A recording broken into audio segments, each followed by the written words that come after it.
What's up, guys? What's up, world?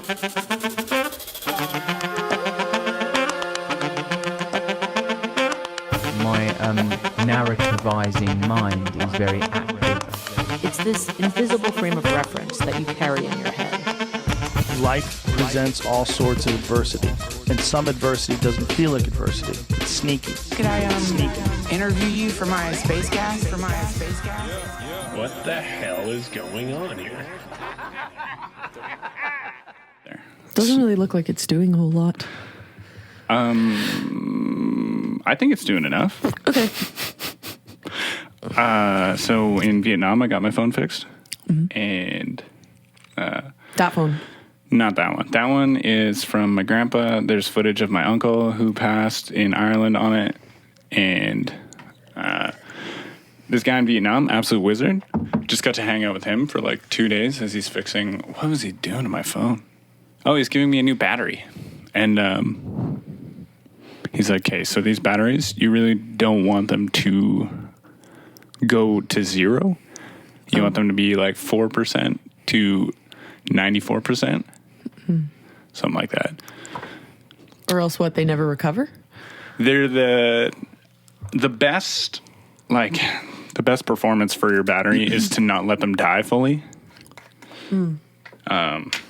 Keep it. What about the kind of people who keep it perpetually between 0 and 4%? I'm sorry, I meant to say 4% and 94%. Yeah, no, I understand that. Did I say that? Yeah, you said that.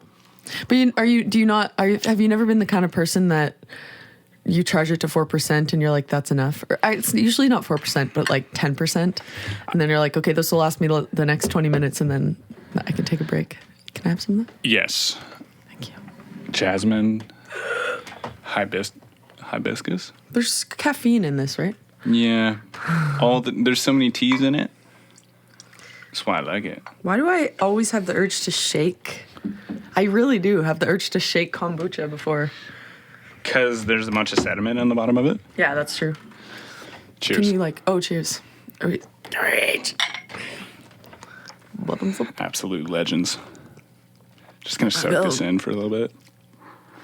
Should you pour the port Oh, in that's it? good. Maybe. It tastes like it's purple. The port's purple. Is it? Yeah. It's sweet, too. I'm going for it. Yeah, I think you have to. Just try. It's Thursday afternoon. Naomi is here. Naomi lived here before. Did this house have a name? Before. Yeah, it's the Foul Bay House. Okay, it has a history of names. It Almost like that. was Foul Play. Like, that was what we called it, but then it just turned into the Foul Bay House. And then someone called it the Hen House for a while. The subletters called it the Hen House. And so some people around town know it as the Hen House, but Subletters last year. yeah, the subletters that were here for like a year and a half. Were they cooler than us? Shout out. No comment. Are they going to be listening? Did you live with them? No. So I can't comment. Right. I did go to a show once at theirs. All girls? No, I don't think so. 2 guys, 2 girls. And a dog. French guy? No French. He... Any other ethnicity other than Canadian? Do not know. Cannot answer. I don't know them. Actually, one was Jess, who you met. Are we allowed to name drop on here? We can do whatever you want. What I found is name dropping hard and things that are like ultra maybe sensitive have haunted me. Yes. In the past. And mainly my own self. It is as long as it's truth, it doesn't it's the sort of truth, and you're gonna prevail from it because it is your truth. Yes.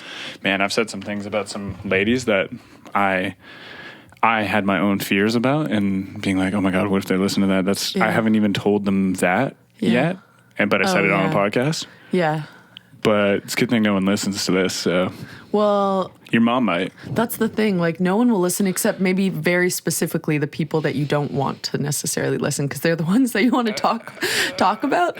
Like, what am I going to talk about my mother? I mean, I only have good things to say about her, but she's definitely going to listen. but that's okay. Then she'll feel kind of cool. She's funny. I can hear her on the phone. She was sick as a That one dog time? talking to you.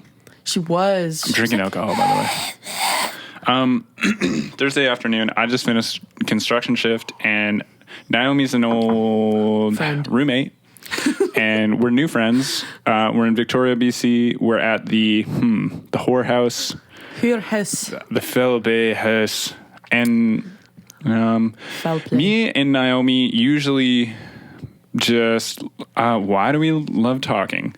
I love talking to you because you have a very fast energy. I'm having this before I have any coffee. Super that quick. was questionable. Super quick. I don't know. You're very jumpy and exciting, and it's really exciting. I feel like so that's why you like talking to me. I think I like talking to you for the same reason. Am I as jumpy and as exciting? You jump around a lot, like you jump from thing to thing a lot. I don't know if like we speak with the same. I feel like you are better at kind of holding your sentences, and sometimes I'm like interjecty, where you'll take a pause and I'll be like, blah, blah, blah, blah, and then you will keep, you have we just have different paces, but I think it kind of works clearly because we do tend to talk for a long time. But I cut you off a lot. I don't know. We'll find out if But that's I always true. ask, and then you're like, nah. Yeah. No, it's fine. Keep going. But you are in mid sentence. But I guess we're both trying to get to the point of something, and then I have the answer, or I think I have the answer, and then you just like let me speak Well, when I cut you off. Yeah. Like, what's sorry, the okay, yeah. alternative? No, but what's the alternative? Like, I don't think language can be just like, okay, here's your... Exactly. That. They do that in... Yes, they do that. Did you say Japan? No, I said, you cut me off. But I was joking. I was just going to... In Japan, they... I hear... This is all like hearsay. In India and stuff, they... No, holy crap.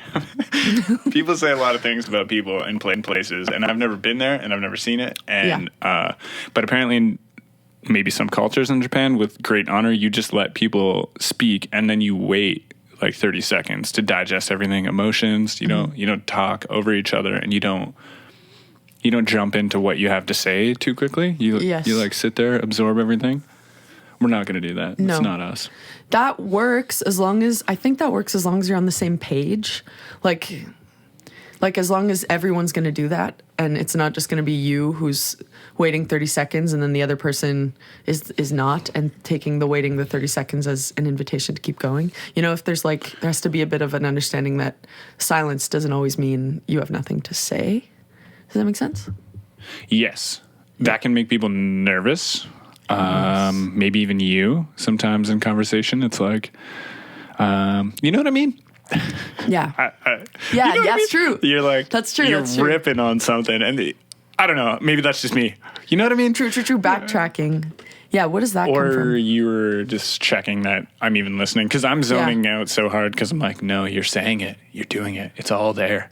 Okay, so that's interesting. You're a 'cause genius. You don't present that way, because I think you don't react. You're reacting so in the moment sometimes to things where you're just like hearing and then from there branching off into something, and you don't acknowledge necessarily that you've heard. But you don't need to acknowledge. You just like respond, which is a different thing. But then sometimes I get psyched out, I think, and I just think, oh, you're not paying attention, but you are. Clearly you are. Does that make sense? I just had to learn that. There, I just did it again. Does that make sense?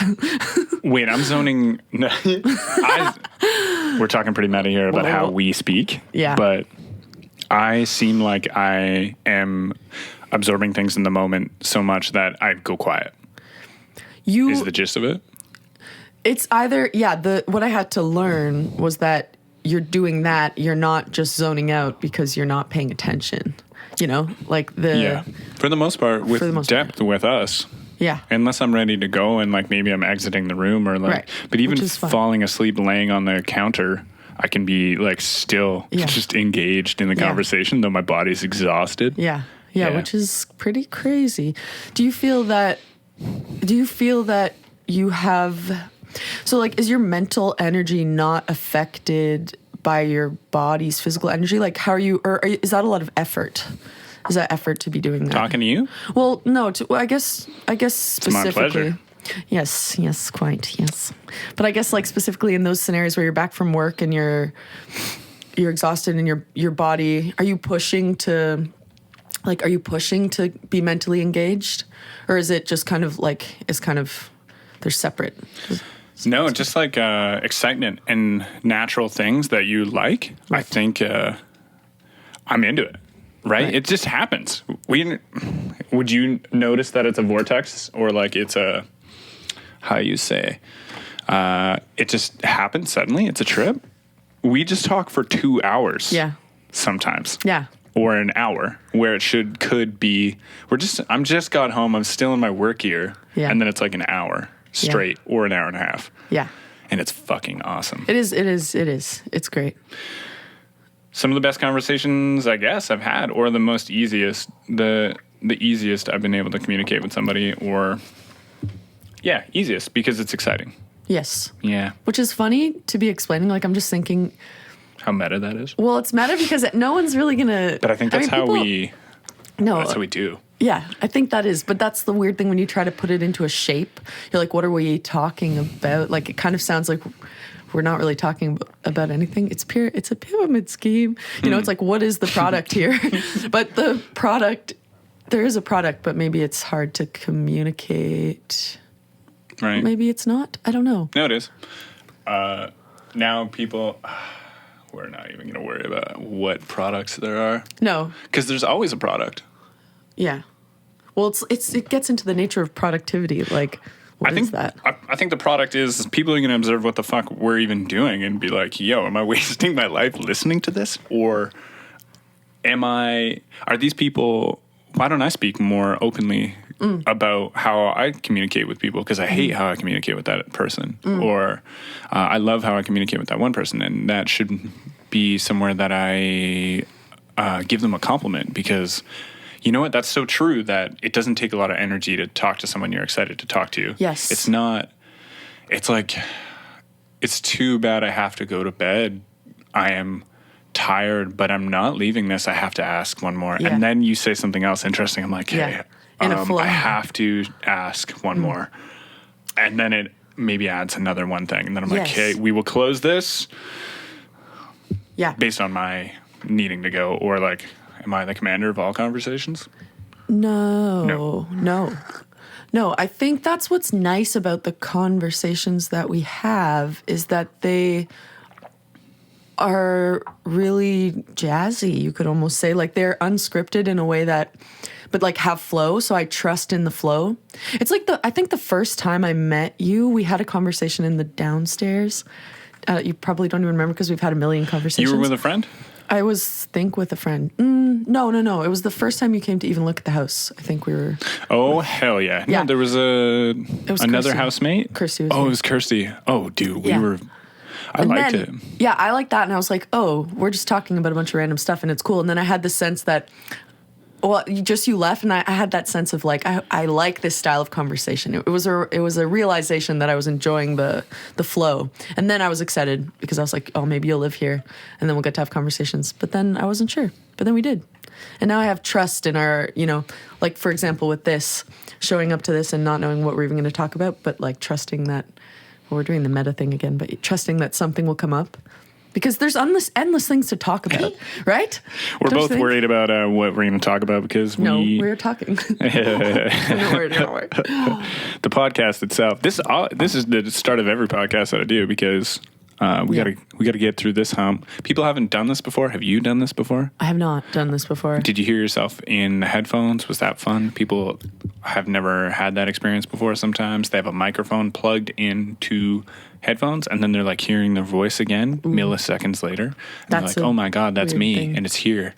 Yeah. It's not just my skull vibrating and it's not the reverberations of my noise in the room. It's objectifying. You're like, well, no, okay, that part I do have experience with. Like I will record myself and I've messed around with Ableton, but just with singing stuff. But then you do testing with the singing stuff. So I do have experience with that. And I've kind of gotten over that hump of, the discomfort of hearing your own voice and not really identifying with it. It's like looking in the mirror and not really thinking that's what you look like. Did you have much of that? What? discomfort with your voice? Oh, I did. Yeah. Because I have a pretty low, it's not super low, but it can be. It can be pretty low. Yeah. And I think I had some weird voice stuff about it. Now I like it. But yeah. Cool. I used to think it was just Low? like a little boy. But I don't think. Or a big boy. Or a big boy. Yeah. Yeah. You're a big more girl. Like a big boy. Yes, You I can am. plank Can you longer see than my I muscles? can. No, Dude, that's true. I like that you do exercise too. Yeah. Alanda's exercise too. And cold dips. Yeah. Yeah, name dropped. Yeah, you I'm need just to. We proud. need to get all the characters. I met you through her. Yes, true. Mm-hmm. No one has any Wait, idea. and Kirsty. And Kirsty, yeah. Kirsty more. Shit. Can't forget about Kirsty. No, we would Kirsty's never. a buttoned up gem, Yes. if that is a thing. She said you were a nice guy. Can you pour me? That's all I want from people. Yeah, we're having some Kicking Horse Three Sisters coffee, which is Shout out. the Kicking Horse River runs through Golden, BC, where I'm from, but it's actually produced in Radium, BC, is where the big factory is, which is the biggest. Now it's the biggest organic coffee company in Canada. Oh. Which who cares? But I think it's good. I think it's good. They ship to many places, far and wide. They ship I've to seen it in Nova Scotia. Ottawa. Yeah. You've seen it in Nova I've Scotia? seen it in Nova Scotia. Dude, who even knows where Nova Scotia is? Me. Send me a message if you know where Nova Scotia is. Come visit. This is- When did you become, like, when did you hear your voice? And when was it that you felt that? Anxiousness? You yeah. recorded it in, like, Ableton, and you were, like, anxious to give it to people? Or anxious for you to even hear it again?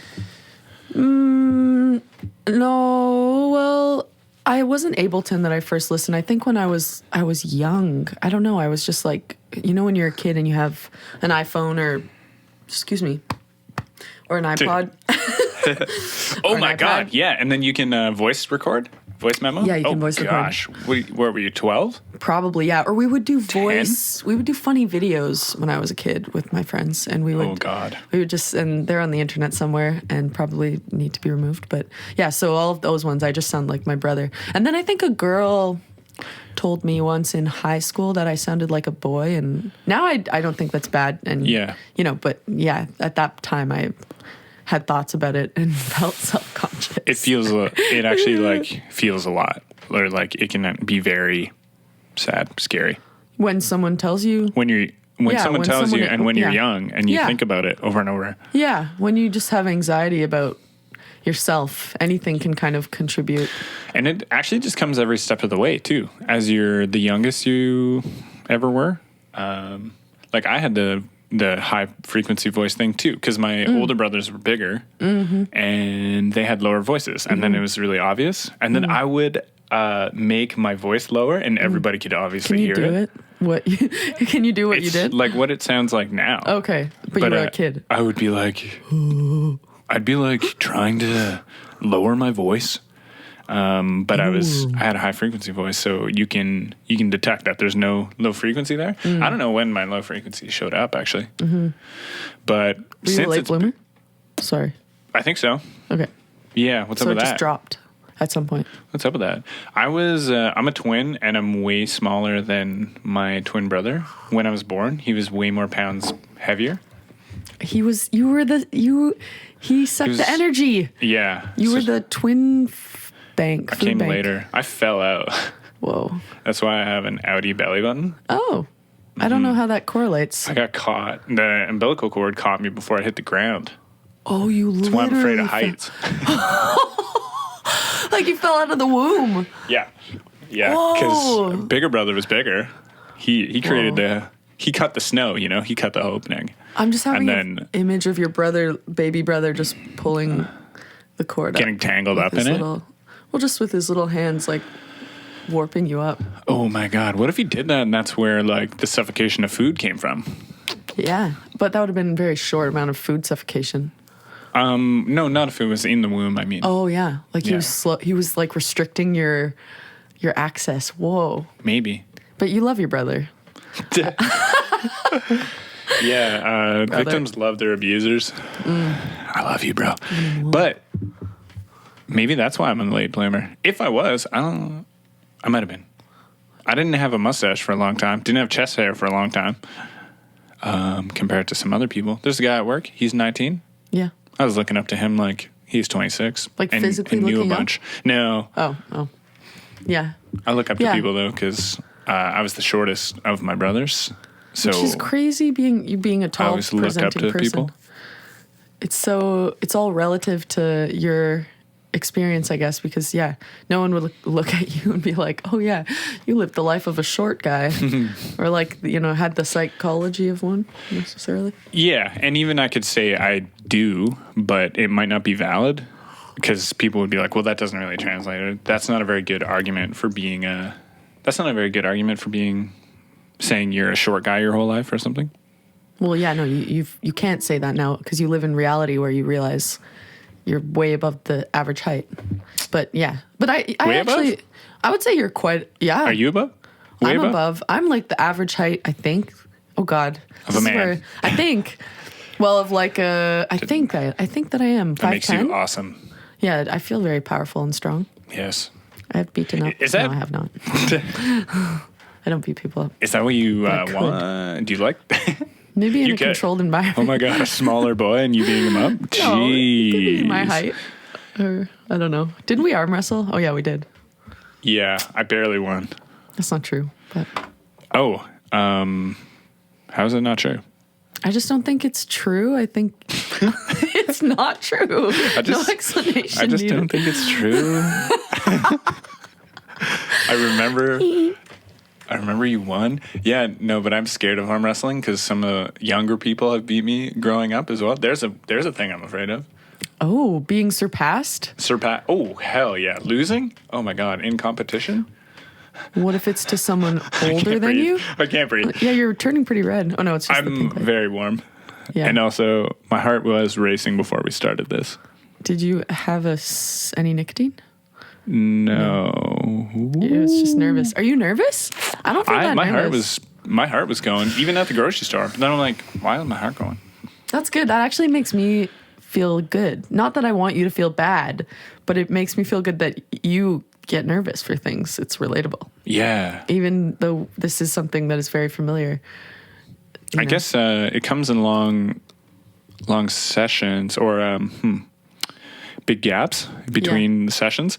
But I'll tell you, I wasn't as nervous maybe sometimes at the very start. So I did 8 episodes by myself with music. And then I did probably 7 or 8. And I was nervous during that time. But then I did I went to a festival and interviewed people with That's a fun. VIP thing. And That you made, or was it actually? no, they gave me VIP access as a press guy at Outlook Festival in Croatia.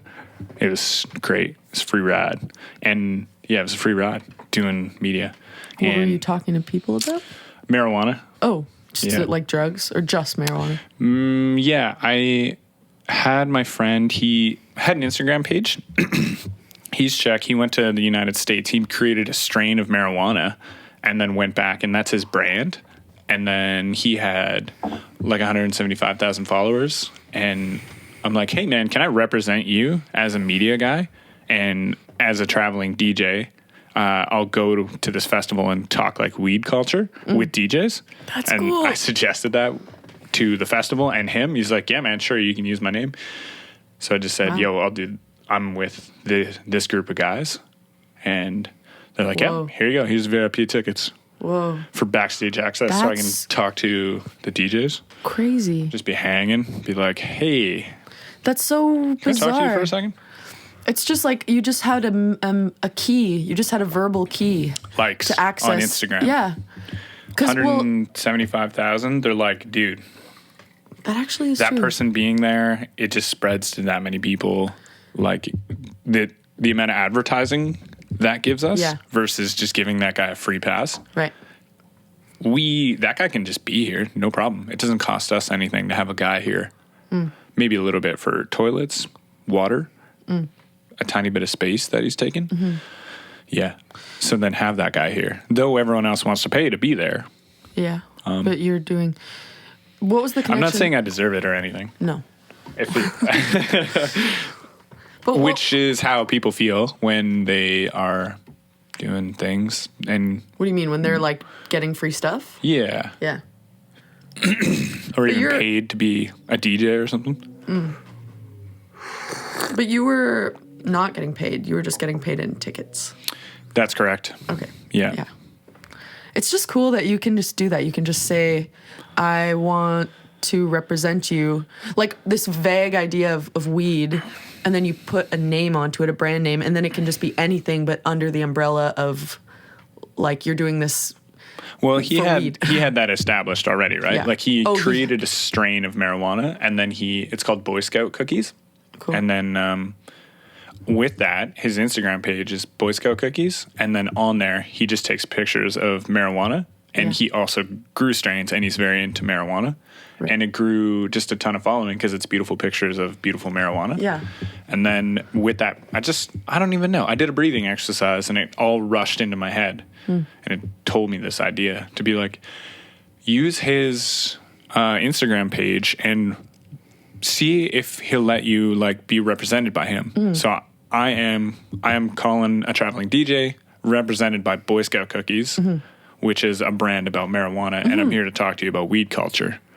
And I'm talking to producers and DJs, and they're like, "Yeah, man," or they're Yeah. like, "I don't smoke it, man." I'm like, "Oh yeah, never tried it." Or are you gonna try it? Or That's what's And- cool. The access that you get, like through it's just through weed, but you don't actually have to smoke weed or do anything. You're just going and relating your engagement with other people to weed, like that. I'm just trying to think of other examples where you could do something like that. You could Sleeping? represent what? How's Sleeping? your sleep? Yeah, you. I'm a could. sleep doctor, or like I'm with the sleep Earplug. sleep docs. Yeah, okay. Or like yeah. a mattress I've done that. company that just has a shitload of followers, and it's like, yeah, man, we do sleep, but it didn't run. At a festival. It didn't run as No. as like in line with a festival. It was Yeah. cool and nonchalant, or wait, not nonchalant. Unscripted? It's No. unscripted. It's interesting to talk about marijuana in a place where it's illegal and at a festival and backstage with DJs. Yeah, that would actually be cool data to collect to just be like which DJs. I always wonder that. What do I you wonder- like? What's going on? Well, or Like, do like do you can do? you smoke and do you smoke? Do you is the smoke? question. while DJing? Do you smoke while DJing? Do I- you smoke? Do you? Do I sometimes do. Okay. I have some hash, and the hash has been really cool. Yeah, it was Oh, given yeah, to I me know at that. Christmas time. Smoking usually comes with a pretty long, drawn-out lack of motivation for me. I can't fight the marijuana lack of motivation. Like, I'm not strong enough often to fight the munchies, to fight just munchies and TV when I smoke marijuana. I'm way more likely to just do that or drink as well. Which I love doing all that. But if I want to, after work, do some work on some music, I just Yeah. have to go straight to the music. It's not There's no marijuana in productive. the way. Is there any time when smoking weed is productive for anything? In my experience, the answer is no. Absolutely not. Except maybe some like pseudo marijuana I had once that was a CBD strand. I think that behaved almost like a 5 ants or something. Like I just played guitar for 4 hours and thought I was I think high. that can happen with marijuana too. Okay, yeah.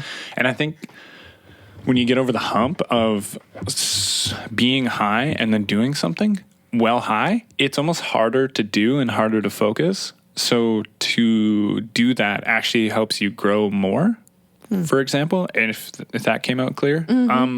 So like for me to actually produce on marijuana, I am in an altered state. It's harder to get there and harder to relate to my basic instincts of knowing what I'm doing. But when and if I can possibly smoke marijuana and produce music, I am in an altered state, and it will bring new neural pathways in my mind of how I'm doing things, or maybe I'll approach things in a totally new way. But it's intimidating and hard. Same with like being at a party baked. I'll talk to people in a different way. Like if I can get over the hump, if I can get ripped and Yeah. possibly focus and go to Yeah. the party still, Maybe I'm going to say some things I never thought I could say and Yeah. are very unique and clever because I'm in an altered state. It's like getting over, for me with weed, I recognize that it has that potential, but I also think what I have to get over is the dissolution of self that comes. Like, it's just very uncomfortable to feel altered in that way. Like weed just makes me lose my sense of self, which should be okay. It's almost like if I could just accept that, I guess it's a kind of death, maybe. I don't know. But if I could accept that it's a different version and just be okay with it being a different version of me and just be okay with like not recognizing myself as much, I think you're right. It would be cool because, yeah, it's a different selection of my brain or like orientation of my brain and see what comes out of that. But then I just tend to want to, that freaks me out a bit. Yeah. I've gone because I really listen to a lot of Joe Rogan and he likes smoking marijuana. And so when you listen to people over and over, I don't think you're ever immune to starting to like act or think like them, copy them, things like that. So sometimes I've powered through being like, I'm going to smoke and I'm going to go run and I'm going to continue after that run to hang out with everybody and not go to my room. I'm going to cook dinner with everyone. Yeah. High. And I'm going to get over, because I second guess things. I'm like, oh my God, I can't believe I'm saying that. I'm high. Yeah. You can't think like that. You just got to be high. Yeah. You just got to be like, isn't it crazy how the pan feels, man? Yeah. Yeah.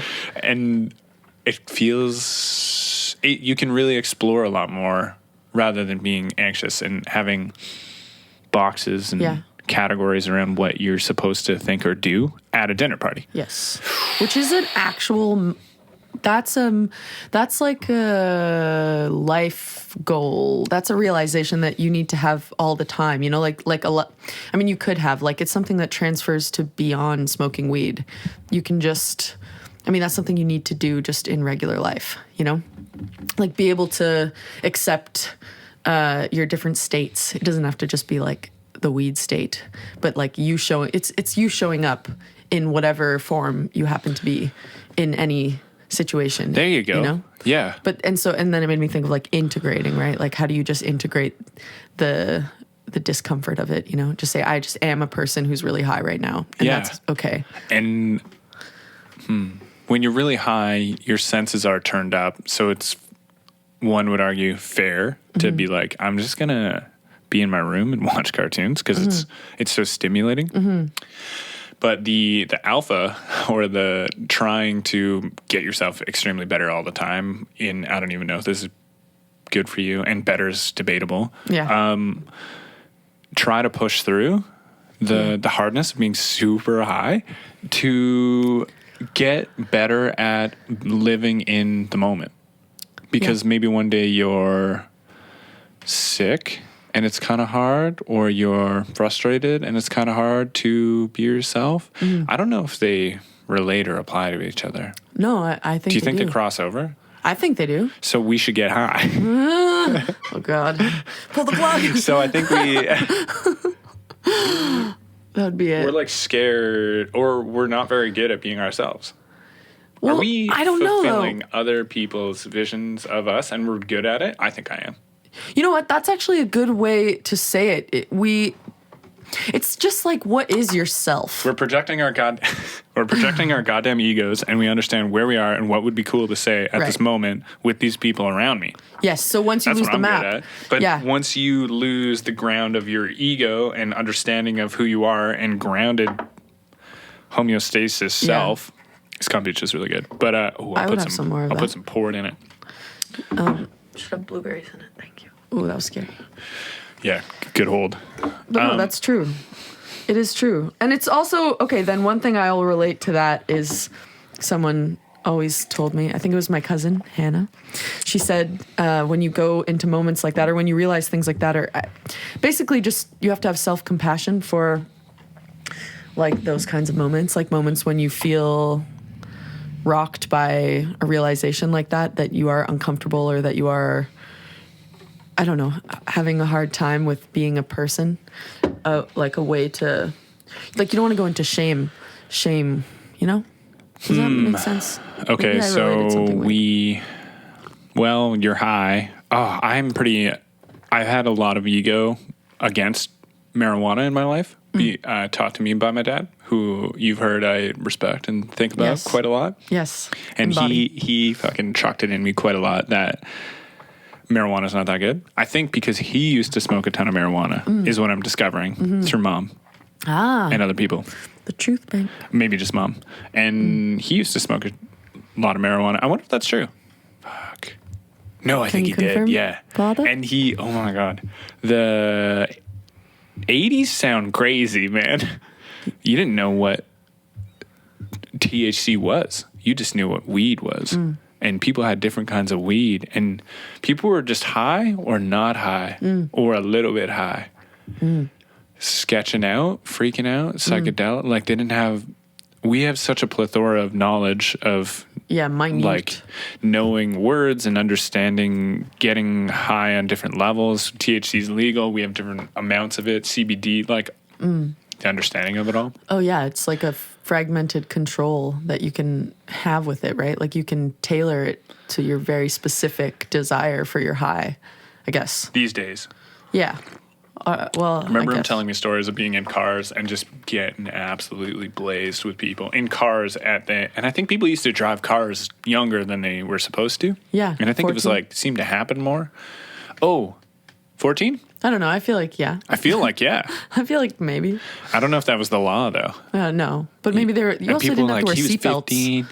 Yeah. till like the 90s. I don't know. I made that up.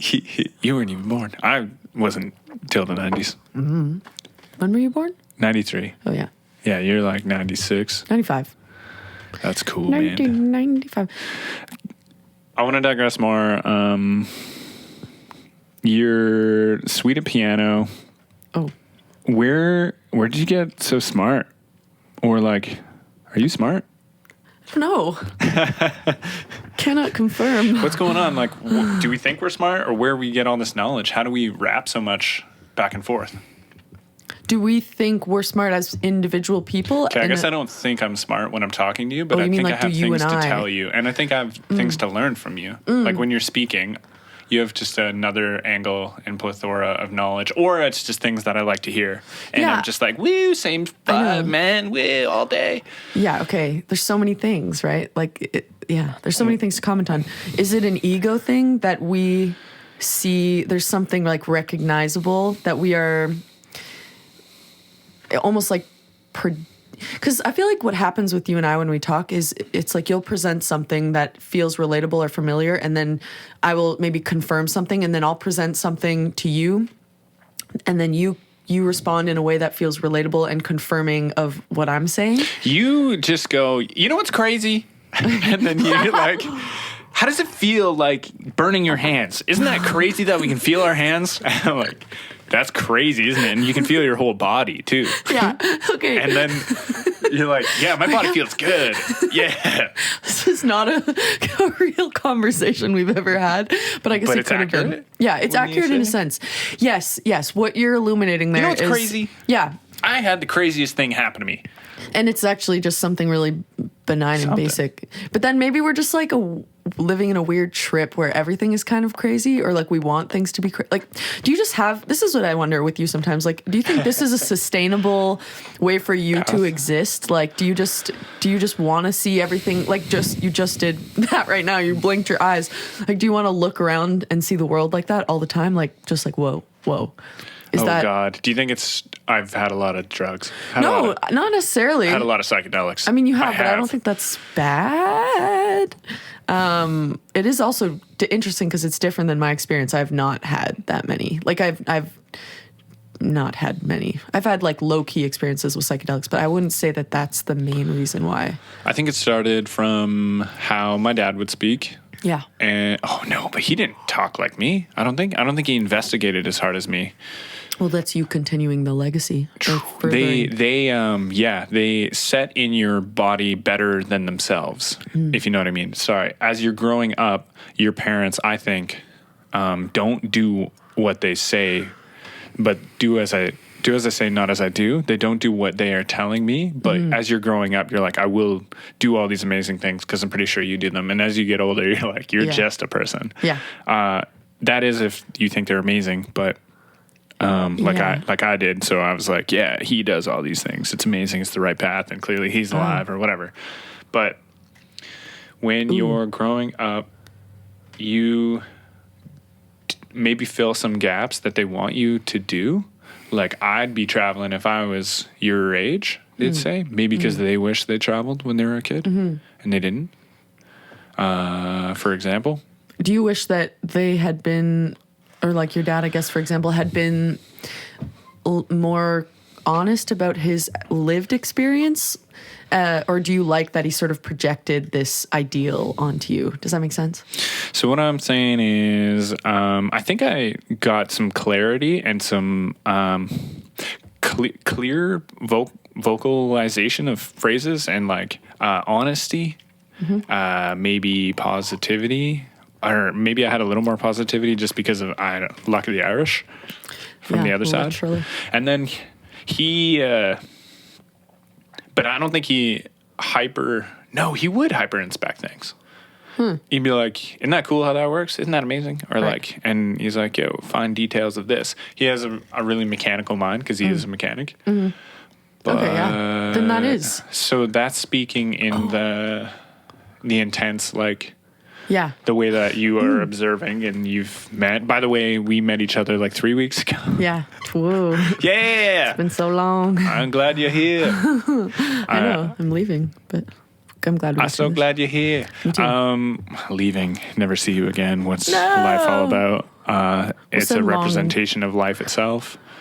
That we come and go?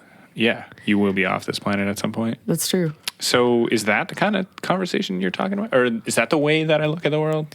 Like with the back to the minute detail, mechanically minded thing? No, or is that where you were emphasizing, you're like, do you think it's sustainable to think this way? Oh, yeah. And I'm Okay. like... Yeah, we're doing the backtrack thing now where we're like, what were we talking I like about? to try to keep on topic Yes. and get to depths of myself and my ego. No. Well. To get to depths, if you stay on a topic and keep digging into it, you seem to get into depths that are more deep.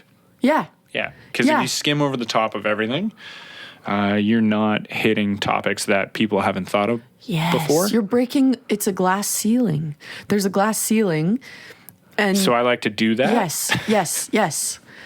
And okay, But and I also like to backtrack because I like it from no. keeping podcast school when people... Well, the backtrack is good though, because I the don't even know. I brought it to backtracking real life too. can be the backtracking. No, it's okay. I'm interrupting you this time. It's my turn. No, I was gonna say the backtracking is good because it's like with sewing, like stitching. You're actually supposed to do that. You do a continuous line and you sew, and then you're supposed to go back a little bit every so often, I think, and then Holy you backtrack shit. a little bit, because it like solidifies the line. Yeah. So anyway, it's good that we do that so that if we cut the cord, we have like a gate to return to. And something else I was going to say about what you said to backtrack is, I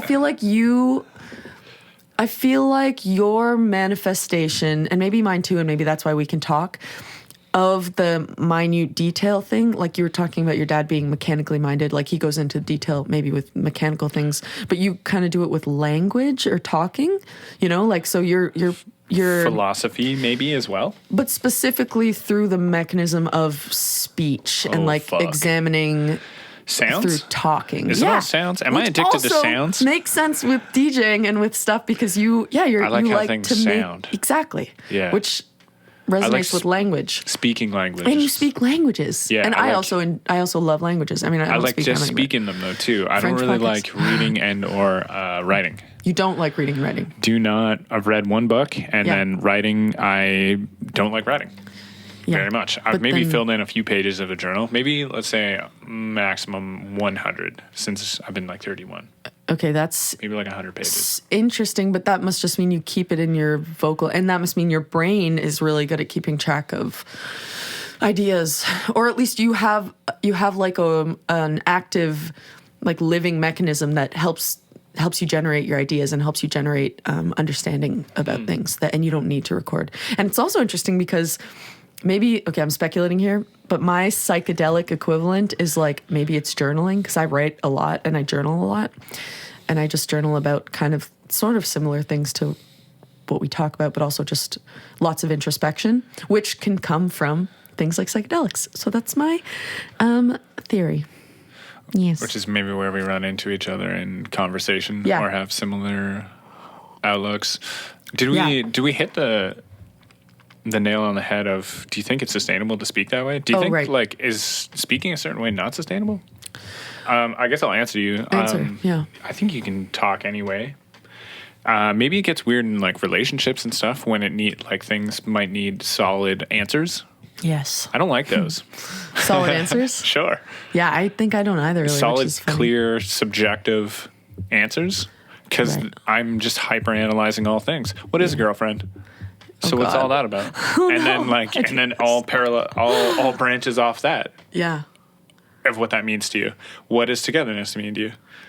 Together, and then we're just talking for hours, and then hopefully we kiss. Yeah, so maybe that's the thing. You have to be that way to generate, I guess, the connection that you maybe want or something. I can't stop. It's Right. coming out of me naturally. Did you ever? I question- feel like Yeah, I've been communicating like this for ever. Yeah, from my dad. Speaking when the time seems cool. My ego's like, yo, it'd be sick if you just punched in right now, or punch in, say a cool thing, or like be clear. Yeah. Don't waste words unless obviously a dumb verb or a dumb vowel to emphasize like would be funny, then say it. But other than that, try to construct full words and sentences and be clever Right. in these times, Right. all times. Yeah, work most within times. your parameters. But then again, dude, we're varying all the time, and I get tired, and I'm probably not always like the way I sound, Well, but mainly in English. yeah. It's, You know, yeah, some it's people easy mainly English. speak in Russian. Yeah, I wonder if they talk in this way, or what are Russian podcasts like? Holy shit! like any- There's way more of them than us. Really? Isn't there like 130 I don't million, know. and I'm we're not an like expert. 40? Oh, of people. I thought you meant of podcasts. Yeah.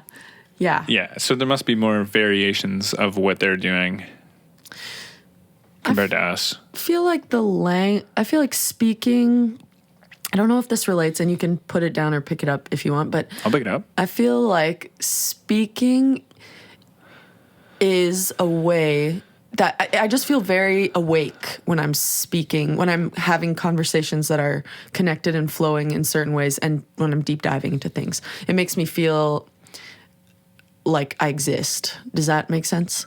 And so, as opposed to like what you were saying before, the skimming thing, and You know what's cool? When someone helps you feel like you exist. yeah. That's fucking awesome. I mean, you can feel like you exist in different levels or Yeah. whatever, but sometimes you're existing.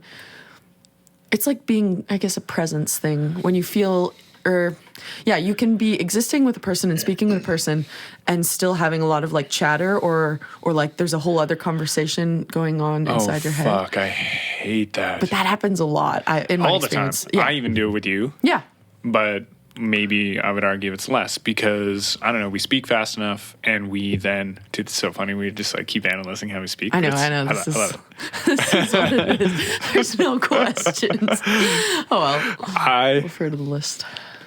can speak. I've been speaking my mind with you.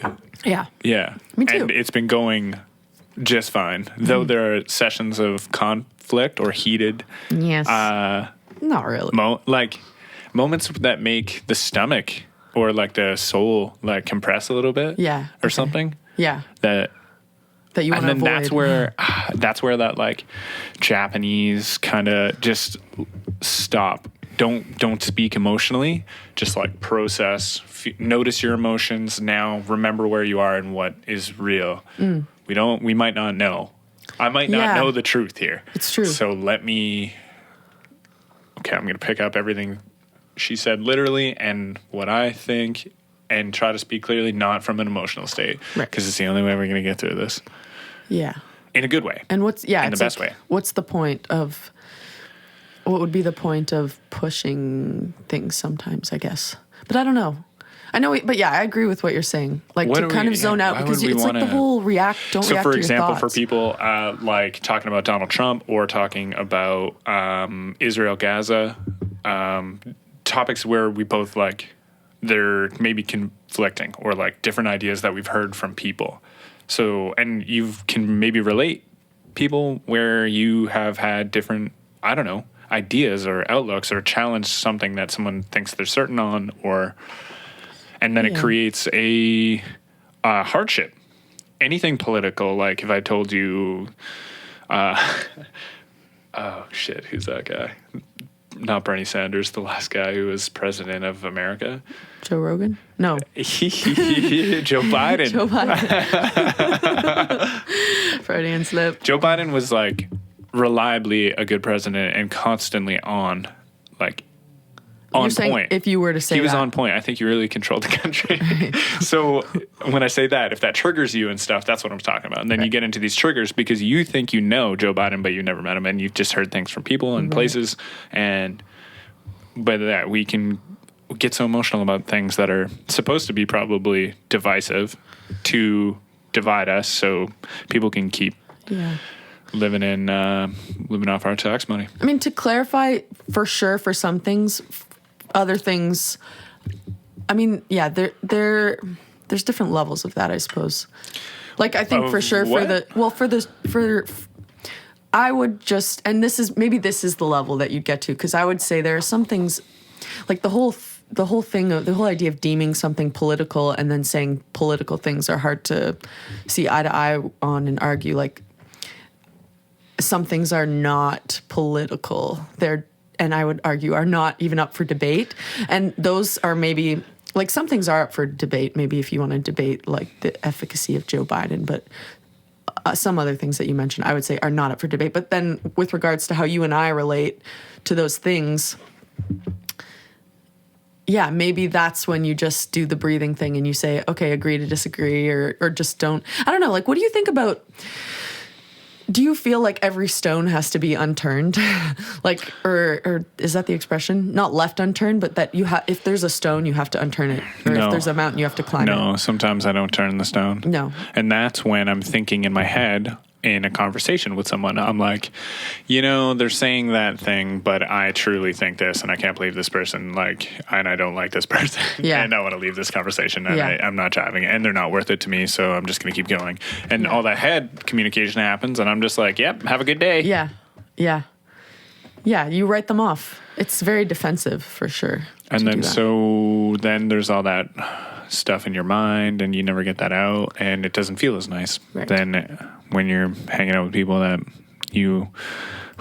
what makes you want to communicate openly and clearly with some people? They're worth it. Yeah. Someone has to be worth it. But then they're only worth it because your values are sort of aligning. Right. Yeah. Yes. Yeah, so they get extra special privileges because some of your values align, but then, so if you were to just meet this person and it was like, it's like a Russian roulette of what you might talk about. No, what you might talk about. And then let's say you talk about a thing that you disagree on, but then every other thing you do agree on. And then that happens to be the one thing that you talk about first. And then you feel like it's not worth it to keep talking to this person, but maybe you do align on a bunch of Because at a other ways. point, the things maybe that they're talking about, they want to go do, like go to Ukraine and fight the war against Russia themselves, because that's their belief. And then you're like, I'm against it, and this is now enough I'm over fighting this or whatever, for example. Yeah. And in that case, maybe you can't please everyone. You can't be friends with everyone. You can be kind to everyone, but you can't have intimacy with every person, I don't think. Do you think? I try. Yeah. Yeah. And it's maybe being an empath or empathetic. Let's not label everything. No. Sorry. Yeah, Sorry. That's getting edited out. Unspoken word. No. Just kidding. We can get ourselves into some fucking pickles trying to get people liking us. Or trying to turn stones. Yes. With people that they're just like, I'm not fucking budging. I don't believe what you believe, man. Yeah. Like, back up. Stop. Yeah. It's Every time you control. bring this up, it pisses me off. Yeah. Do you? And you could just not bring it up, not turn the stone. Yeah, I guess it's just then is the stone big? Creating a problem. Or is the stone so big that it gets in the way of your path? That's because maybe some stones are like that. Like if it's like something. it's got you 2 tickets to Ukraine. Yeah. And you're That dating. might be a stone. That might be a boulder. That's a fucking boulder. Yeah, and I don't know if you're gonna be. Maybe you need help to overturn that. Maybe with the person's help, but maybe that's not what's available to you at the time. I don't know.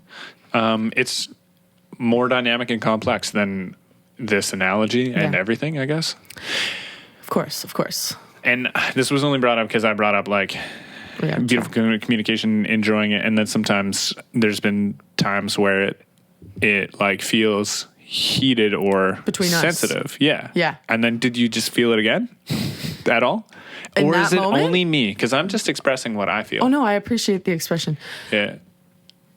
And you don't I have to felt appreciate my it. expression.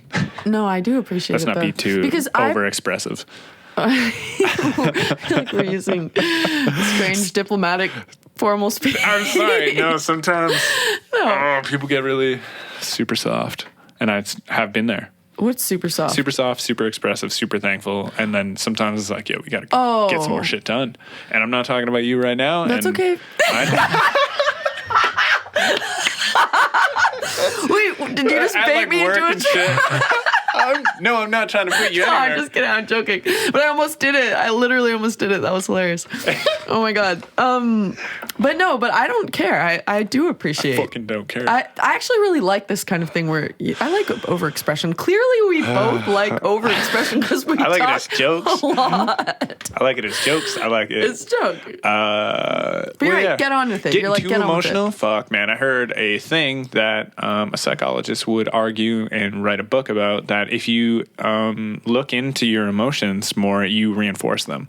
So if you look into your emotions of how sad you are about how your dad left you, it only creates more, that pathway in your mind thicker and more defined. Whereas getting over it and moving on can help trying to avoid the pathway, For sure. to not reinforce the pathway. How do you get over it?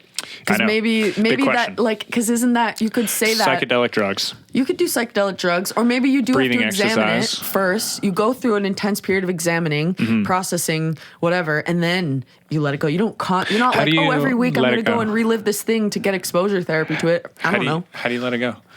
Well, there's probably a lot of ways that you. I can actually do don't know it. of any, and that's To where let it go? I've been on this conversation with some other people where they're like, you need to process those things. And I'm like, I'm open. What do you got? When is it actually?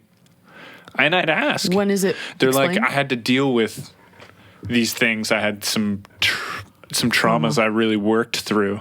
And then I ask, like, this isn't, I'm getting actually caught up and more emotional about it. But I have asked, I think, to the lines of, when do you know you did it? And how did you do it? Yeah. And it's not that simple to answer, is it? It's not going to be a specific moment in time. Wouldn't you think that it would maybe be different all across the board? different all across the board and not linear, and probably it's probably not a single line or a single point that you recognize, oh, I got over this thing. It'll be like you go through a cycle, and within that cycle, were you more able to function, or did you have a new perspective on the trauma, or were you able to do a thing that your trauma was inhibiting you from doing? I would think that would be a better test for, like, you worked through it and you got over it kind of thing. Are you able to, is it still blocking you? And maybe it still will, but maybe it's more of a numbers game, like a percentage game. But again, we're not psychologists, and we're not therapists. They sometimes don't know all the answers either. No, I As don't well, think that they one claim to. psychologist that I said might, that's one angle, one spin on it. Totally. One way. Don't you- Go on. No, I was just going to say, do you think I like that, her way. Do you think that For me, therapy I like or her way for me. her way for I think you? it works. Well, yeah, and 'Cause maybe when psychedelics would too. When I fucking think about over and over how much I have to deal with this thing that people say I need to deal with, it keeps fucking me up. Keeps putting me in a tailspin. I'm like trying to figure out how to deal with it rather than just being like, I'm just going to focus on something positive. Right. And then time on Earth spent is positive. Well, Unless it's creating a detriment and like rashes are appearing on my body because I'm not dealing with something. yeah. I guess, yeah, you do have to be a little bit wary of people who are just like, you have to figure this thing out, because it's like, what's the angle? Have you not dealt with paranoid. what your parents did to you Yeah. when you were younger? Did you not know that they indoctrinated your whole mindset? Yeah. Well, it's like you might live your whole life with that being the reality. Creepy ghost.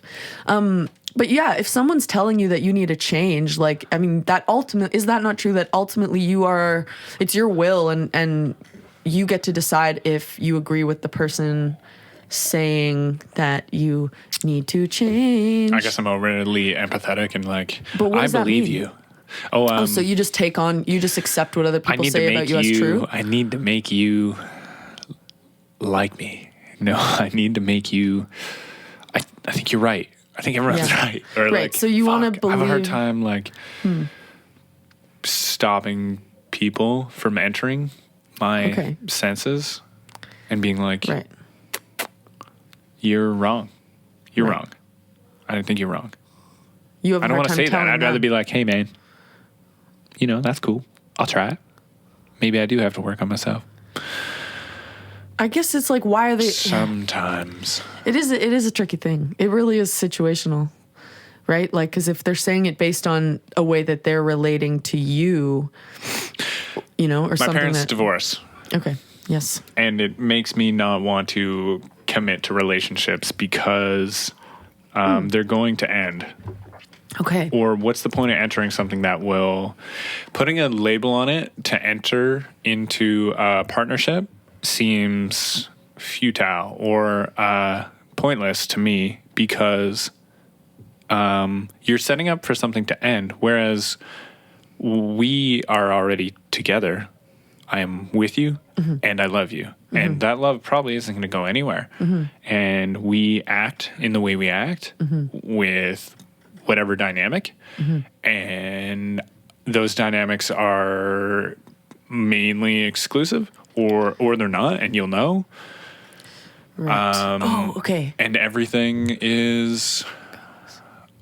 everything can be on the table. I had nothing but, and you are very special to me, if not my favorite. Right. For someone who is my favorite person. Yeah, I understand. But, We're talking third person here. But I'm not ready to commit to saying and labeling and communicating to others that they're my girlfriend or...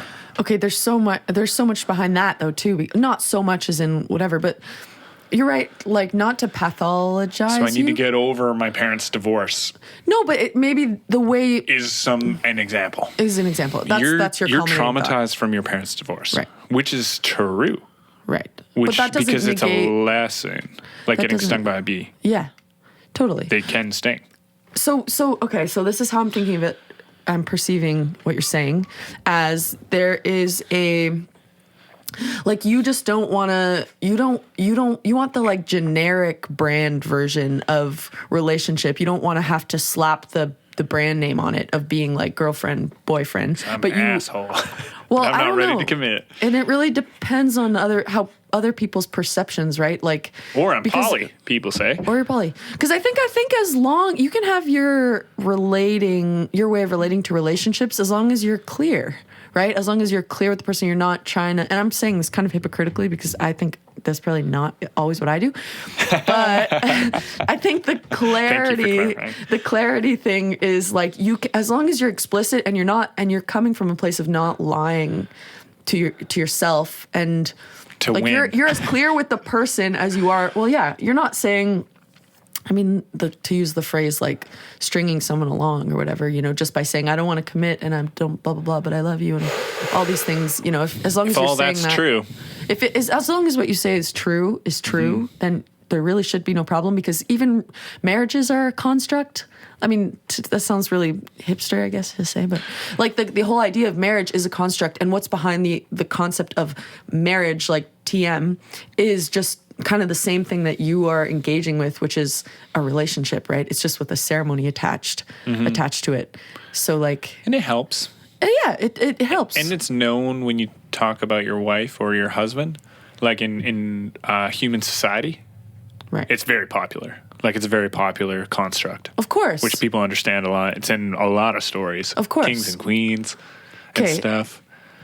Yes, it's sort of like The Thing. What? It's The Thing. I think we've talked about this before, but to me, it reminds me of the whole thing of like religion versus spirituality, right? The religion, specific religion, being a placeholder or like a vehicle for experiencing spirituality. In the same way, like marriage is a vehicle or like a blueprint for relationship, but it's not like relationship. Does that, I don't know if that makes sense. Okay, let's try to hit it again. Oh, right. Let's go. Get the script. We talked once before about the differences between spirituality being and religion, and it kind of came up in liking the spirituality aspects of Christianity rather than maybe the written religion construct rule of what is important to follow exactly word for word, maybe in some books for some sort of reference. Religion, spirituality. Dude, let's go spirituality with marriage. For sure. And, well, no, I mean, if I had to pick the two. Well, what are you contrasting right now? Are you saying... I'm not finishing your point. I was trying to help you're doing dissect deeper thing. because I didn't quite understand what you said. Okay. Do you want me to rephrase, or do you just want to go Did it on make this sense other... to you? Can you What you just said? What you just said. Oh, what I said. Yeah, because I missed it. I'm sorry. No, that's okay. This is clarification. Marriage. My point, we don't have to diverge from what we were initially talking about, but my point was just to say, like, marriage is just supposed to be an example of a relationship. It is one example of a way to have a relationship with another person. In the same way that Christianity is one example of how to engage with spirituality. There are many ways to engage. There are many like blueprints for engaging with spirituality, but they themselves are not your spiritual self. Like Christianity is not a placeholder for like your understanding of spirituality. It just is a way to access it or to help engage with it. It has like things that are relatable. In the same way that marriage kind of is the same thing, right? Like people like it or like shit. It's involved in religion too. Yeah. Yeah, like Christianity. Well, yeah, totally. Like it's all of it. Maybe that's where it came from. Yeah, that's actually an interesting thing. I just pieced together that it might come from that what Christianity, like marriage. Well, yeah, it is exactly. Did it? Exactly. Wait, it is a function. Did the Aloha surfers in Hawaii do marriage? No, they haven't. They probably had their own. They probably had their own, like, a way to engage, their own ceremonies for how to engage in relationship or their own customs. Right? It wasn't. Christianity was like a imposition. Tribes people marry. Probably in their own way, yes, probably. I don't know. I can't. I mean, it depends. There's many tribes. Shit, this is blowing my mind. Marriage might come from Christianity. It does. It does. You didn't know that? I thought it was a separate thing because there's this wave of getting away from religion because religion has caused some issues. Totally. But not recently. There's like this kind of new wave going back into around the people I've listened to and like Christianity. Or other religions, actually. But for a while there, like 90s, 2000s, people were like, we ain't, fuck religion. God, no. Anybody religious? Woo, weirdo. Right. Get him away. Right. In my family. Totally. Yeah. Which, by extension... And like townships and a lot of people who are woke in Canada. Are what? Is where I'm from. Oh yeah. Okay. Yeah. Well, so no, they're woke. They're too good for it. I just took the position of like a Christian person listening, and I was thinking, they're not bad people for growing up in their family being Christian and having their beliefs, and they never knew anything different, and they like it. Mm-hmm. And then I was like, whoa, shit. Thinking about them and being like, we are apparently just. Well, we're woke. we're open to not because a lot of people were entirely, and there was no option in my heritage. Right. Irish, German as well, baby. No option to not be. There wasn't a lot of separation from Yeah. church and state that roll off my tongue, Totally. but from church and being alive from Yeah. like 1800s, 1900s, Yeah. for ages. Yeah. Yeah. Everyone was religious. Everyone was Christian, Right. give or take, and different sides of it. Well, and this was because that In was Europe. the standard way to, access, I think, again, this is kind of just an idea, but also not coming just from me, but that was the way to access your understanding of spirituality. Because can we agree that Fuck you no. experience spiritual things? We can, and we will. And we will agree. No, I'm just kidding. When you leave here, you in will God be we more trust. me. Yeah. Sorry. We're making just a kidding. meld. Can we agree? Can we agree that, like, there is maybe spirituality is not the right word. Maybe that's what is throwing you off when I keep saying it. But like you have Oh fuck! Where did we spiritual go? experience. I totally forgot where I know we even went. where we even started. We were talking about relationships. Yeah, relationships being a dynamic, and Do we wanna backtrack and to that? Going to religions? No. Okay. Whatever you were saying, religions kind of being a placeholder for parts for of you- relating to spirituality, and Yes. it's a decent way. Same with Buddhism and stuff, like being in touch with a god. Yeah.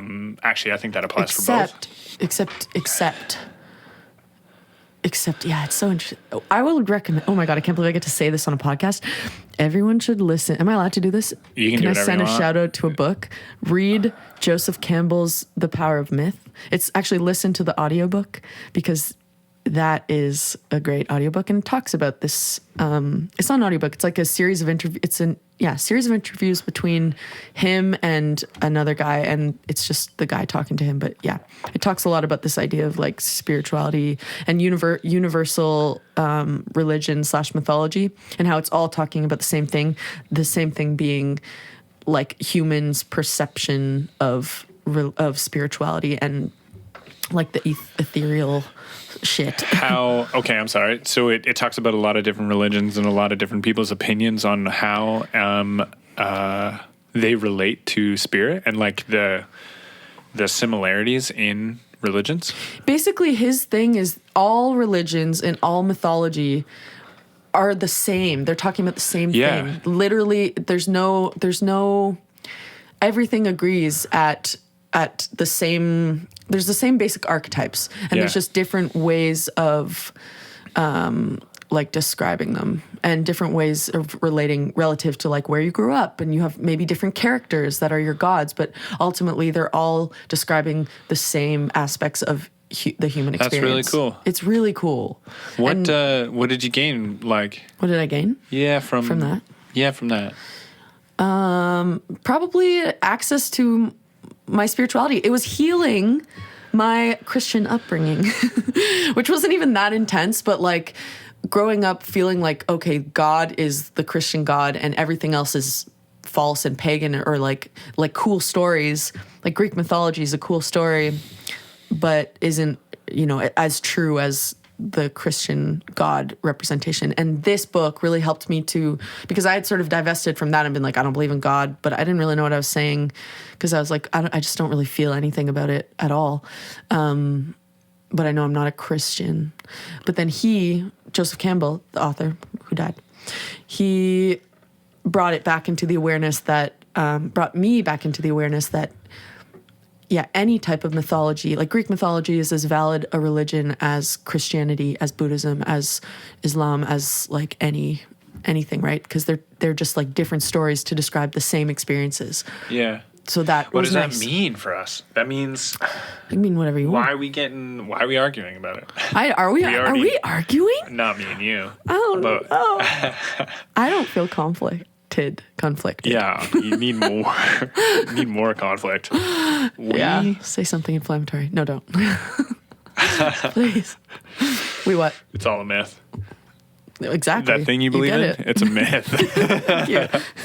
So that's the point. No, we agree. No, that story is a myth. By Joseph Campbell? Yeah. Yeah, that's a He would myth. probably love that. He would probably be like, sick, I'm the new myth. Fuck. You can't beat me. What do you know anything about? You can't beat me. Do you know anything about him? Like with Joseph Campbell. Did he write more books? He did. He wrote, I think his famous book, this one wasn't a book really, it was a transcription of series. No, but I bet that person knows this guy. This guy's super famous. Cool. I've heard of him too. Yeah. Yeah. Yeah, I bet. Joseph Campbell. Fucking, Joey Diaz. who's that? Joe Biden. Rogan. Yeah. Yeah, I bet they all like him. He wrote a hero's journey. Oh my God. Hero's journey. Isn't that a story of The hero. off the Bible? No. Isn't that in the Bible? Yes. A I hero's mean, in a journey? way it is, because the Bible is, again, an example of a hero's journey, but he just like extracted the shape of the Bible, or the shape of like the Jesus arc, or any sort of like superhero arc, and made like a generic way of describing what that is doing. Like, what is the Jesus story giving to us, and what is it actually saying? Like, what's the metaphor behind it? Yeah, and I listen to so much Jordan Peterson that there's he talks about this guy who goes on some hero's quest. He was really rich, and he was the king's, or like God's son or something. I think God had a few sons, maybe. Fucking, it's just a story. It's a great story. Yeah. Tell you what. And he went on a hero's quest. That's weighted. He walked across like deserts and stuff to get away from all the comfort of someone fucking told him. Are we talking about I'm Jesus? I'm butchering sorry. a story. No, This no, isn't it's Jesus' another Right. like the Holy Bible has a whole bunch of people in it, Yeah. to my knowledge. Yes. Yeah. And then so I heard this Metaphorical. story about this guy. He might have been fuck, it doesn't matter. Go read the Bible. Yeah. Get it on audiobook. But you're just, but that's cool. You're talking about a different You can person. buy it on my Patreon. That would be hilarious if that was the free book that you get from listening to this podcast. All I do is change a Free few Bible. words in the Holy Bible, and We then could. BYEBLE Bible. Yes. Oh, Holy Bible. By Bible. By Bible, everybody. BUYBIBLE. Yeah. By Bible. By Bible. Okay, where are we now? Dude, are you comfortable? Do you need anything? Do you? No, man. I'm just drinking everything. It I know. feels good. I'm drinking a lot of liquids, I'm which gonna have to may go pee at some eventually. point. Yeah, I will too. But we can How are we last a gonna- little longer. Yeah, a little longer than bathroom break, then I a little guess. longer, or bathroom break now. Maybe we could bathroom break now. I don't know. Because then I definitely could go, but I don't desperately need to. I don't even know. I say Can't we hold tell. it. I think it's good for us. Okay. There's going to be lots of. I disagree. Oh fuck. My mom will So be I think impressed. the book that unites everybody's spirituality and same goals is a great shower that we're very alike and not so different. There should be like Exactly. ultimately like peace Yeah. among us, which for a lot of us, when you're fed and you're not in imminent threat, it is life is peaceful. We're kind of just we're maybe just leveling up. We're getting smarter. We're worrying about things we don't need to worry about until we work out. Can we say that when you're fed and when you're not fearing for the safety of your food source, that's a fear too. Well, just like So I guess if you can trust that food will come. Any imminent fear actually doesn't even matter about being fed anymore, because we can fast, but we know food's coming. Yeah. Or we can have food.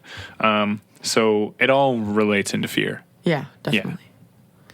Being in fear of people who are in fear, they don't seem to care about having understanding about everyone being the same and wanting no conflict and being at peace. Mm-hmm. I would just argue that I'm at peace, or like I am God. No, I feel like we all are the same and want the same, and I don't want to harm people. And I think I come from a place of thinking that because maybe world traveled or maybe rich enough to go through thought processes to think that, or at what point Who are these people that want to harm people, though? I guess I'm thinking about people who have a lot of financial power that harm people. Yeah, I'm thinking those about people seem to want to harm people. maybe some religious groups that might want to harm people. I don't think. Protestants and Catholics literally throw flaming bottles of whiskey at people. Yeah, but I don't know if that's. I think The in guns that general- are firing at anyone, anywhere, are trying to maybe harm people. well, yeah. So yeah, In I'm argument getting the to clenchy us. thing. But but what is the point you're trying to make? I Because was saying the book shows us more that we are all wanting the same thing, or I think we that just need to religious actually. people do understand. And we're getting this. distracted. I'm distracted. I probably don't. Not on this podcast. I mean, spiritually. I could probably use reading the book or listening to the audiobook to get a firmer grasp of what all these religions have in similarity and try to align myself maybe with more of the all similarities that he speaks of, because they're probably good. They and then are things that you would know already. There are things that you would understand already, Yeah. right? There are things that you probably abide by in your own way, right? Like compassion. I guess I made up the bad guys or something. No, I know. It's a funny thing though, right? Because Or you're like, like, why do we read a thing that just tells us the truth, but we know the truth? It's in the spiritualness is in it Yes. is us, Well, that's exactly. and we That's don't the need thing. to read the book when you chill enough. And that's where I'm saying I'm privileged To have enough to chilled. not be in fear constantly, to see, because someone who's lived in fear their whole time seems to, it's in them, but it doesn't project out, and they don't have enough energy to do anything.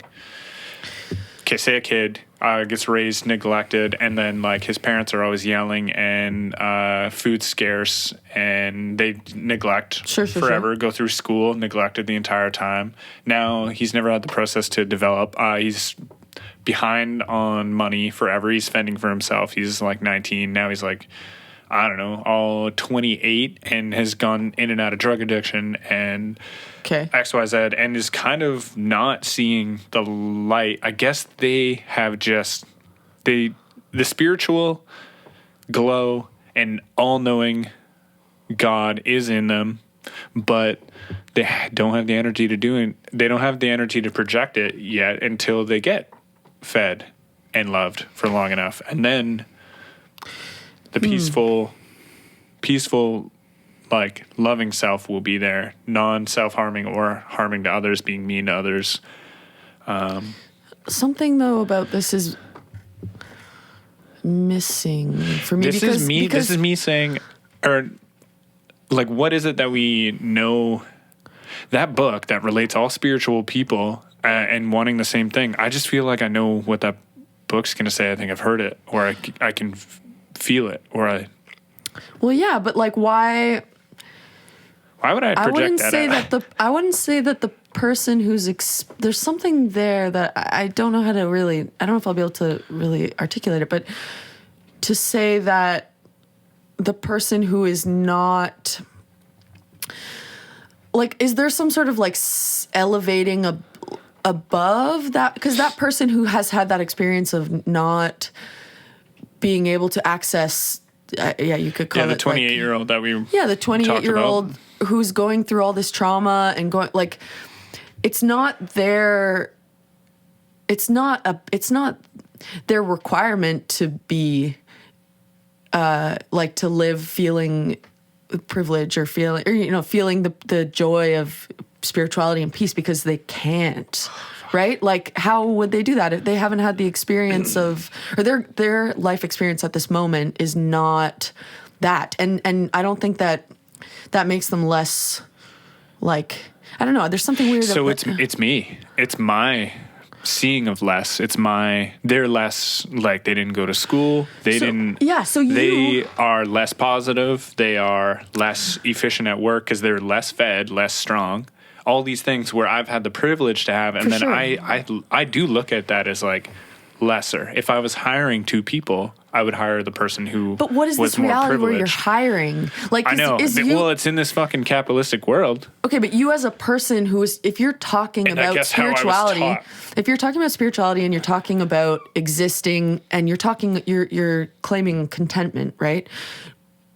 Is your reaction to, and this is, I feel weird saying this, but is your reaction to your own satisfaction to then demand it of other people? Like, why would it not be, oh, my cup is full. Like, I'm going to see this person who's experiencing this thing, and I'm going to recognize that they're not experiencing it. And I'm going to do what I can to, or you don't do that. But would that not be the more sort of like, if you are truly feeling content and at peace and engaged with the world and yourself, would that not be the feeling that would come? Not, oh, I want you to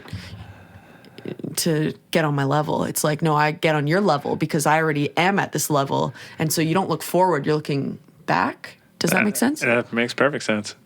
But I don't know, because it's not, and it's not, I don't know. Yeah, so then I would say that I'm not perfectly at peace or with isn't being aligned with the book and the things spiritually with the book. It might be.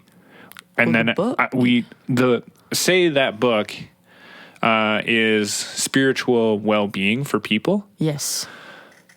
Reliably across religions, there seems to be things that people should do that Yes. seem to be good for people. Probably Yes. working hard, being good to your neighbor, Yeah. loving and knowing that there's a God for me being something beyond yourself Yeah. and bigger. Call it love, call it whatever you want. So that would be an argument that I'm not that. And Yeah, none of us. when will that happen? What do you got to do? Like, or well, you just that live is- there's closer no- to the spiritual being better to people? And I would argue that I judged those people, and I still do, like you said, in a way that is, you should be better, Right. Right. which is Well, fucked, weird. well, But it is. designed. It's more like, where It's- does that come from? Like, do people not existing in your mind I was perfectly? tearing up a bit. Oh, really? Yeah, dude. I was like, well, clearly I'm not well. Well, I don't think you have to go. I think you don't have to go into like Because that would shame be about it. It would be along those pathways. That would be the truth. Because I'm not in a place of Feeling bringing peace and positivity to people who I get bothered by because they're in a less bad place where I could be. right. Yeah. When would a human? When and why would a human act this way? Act Be what way? like my way? Why would one look at a human and be like, you fucking suck? Yeah. You are Okay, projection, ego, all the things. It's funny, I'm reading this book, this Training the Mind and Cultivating Loving Kindness by Chogyam Rinpoche. And one thing that is coming up that is reminding me of something in the book, well, just talking in this way of like, what is the important thing, or what is the point? Like this gets down to like, what is the point of like love and light and spirituality and interacting with people and being like living in love or whatever, right? Like one thing that the book really is reinforcing is, in order to sort of like actually attain any sort of sense of not exactly enlightenment, but like something along the lines, or get onto the path, is recognizing the importance of other people, like that other people are more important. That's what the book keeps saying. Other people are more important. Other people are more important. And I really shouldn't be speaking about it because I'm going to butcher it, or I am probably butchering it. But that is the thing that keeps coming up for me, is like, if you can sort of see it as, if you can perceive maybe people as being more important, you I don't know, maybe you stop demanding them to be more than they are, because they are more important, and where they're at is more or important. you don't perpetuate them being bad, poor. Yeah, they're not. How could they be bad? When you start, yeah. How could they be bad? Well, we help them by making them, say, homeless people on the street. I'm constantly thinking about Pandora Ave right now, where I work, Right. and who the people I go by who I could be like, this is like, that's awful, that's gross, I can't believe you're doing that. Like, So fuck. yeah, if that's your This is a group of people that we as society then are a group of people who aren't looking at those people with equal values, they're not important. Right. So if that's your perception. That's what's happening. Right. And why would humans do that? Yeah, why would we do that? Because I guess it's the ego thing again. It's the whole of like you do feel more important in general. Like it is just a natural thing to feel. Like that's how we're brought up. We identify with ourselves more than we identify with anybody else because we are experiencing ourselves. But then again, this is part of the helpful thing about this is what like religious texts talk about and what Buddhist texts talk about, and like what Joseph Campbell would say is, this is what all religious and mythology things are kind of bringing you to, is like, I guess like kind of the dissolution of your ego and understanding that you aren't more important than anyone else. You're not less important, but you're not more important. And if you can apply that to people that you have a hard time relating to, then that might be that might be an exercise, that might be a helpful thing to be like, I see this person who I don't identify with, is there a way that I can see them as myself or identify with them deeply in a way that because you talk about feeling at peace and feeling content and feeling love within yourself, right? Like in the way that books and religion has talked about connection with God, it seems the answers are already inside of us. It seems like I've had the time to realize some of these answers, or the way people would remark what feeling good should mean, or why loving thy neighbor is a good idea, or why believing in a higher source might be a good idea to project your doings for the future of mankind and the well-being of mankind, rather than acting in the moment. You kind of go, what would God, in my perspective, like earth and humanity, what would benefit God? And then so you're kind of projecting what you're doing to the future, so rather than projecting towards your ego in the moment. Is God separate from like cuz some people, oh God, well that's oh God, right? Like God is God. Well, for one, like I guess God can be understood in different ways, but this is like, are you understanding God as separate from you, or like yourself? Some people would say, are we not all kind of God? Like, are you and I not ultimately, it's like the whole oneness idea and unity thing. Like we're not really different. Like to me, I'm as much myself to myself as you are yourself to you. You said it before, like you are God to yourself in a way, and I am kind of God to myself in my way, because I'm the one who perceives my reality, and everyone's having that experience. So I don't know. So this feels good on my brain right now. Does it? This thing like touching your face on that? Yeah, yours would pop off. Yeah. I don't know. We're getting into strange depths. It's hard because it makes me feel like I'm a bad person.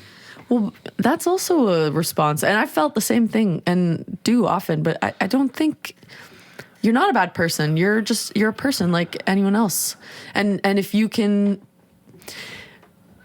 perceive other people lovingly, you can perceive yourself lovingly. It's not that easy because you're also human and I'm human, and it's hard to just like see yourself as, whatever. I think that it's all a balance between ego, which is the understanding of yourself, and the understanding of everyone else. And you talked about how important other people are. But you have to take care of yourself to take care of others, undeniably. So that's where the ego fits in, and your understanding with yourself. Yes. And then too much self-understanding and too much attention to the ego and oneself results in neglect to others. Yeah. Consequentially. Yes. But it also doesn't, because sometimes when you're making yourself great. Yeah. It doesn't but what's have up with to. like, fuck. Okay, so you're on a desert island and there's people you could pick. This is a crazy scenario. Yeah, but let's get into abstract land. 10 people that you can pick. Are you going to pick healthy friends, or are you going to pick homeless people? Okay, but this is like one of those scenarios. It's one of these weird hypotheticals like that. I don't know if this actually really pertains to the point that we're talking about. Like, okay, meteorite hits. We go into Mad Max world.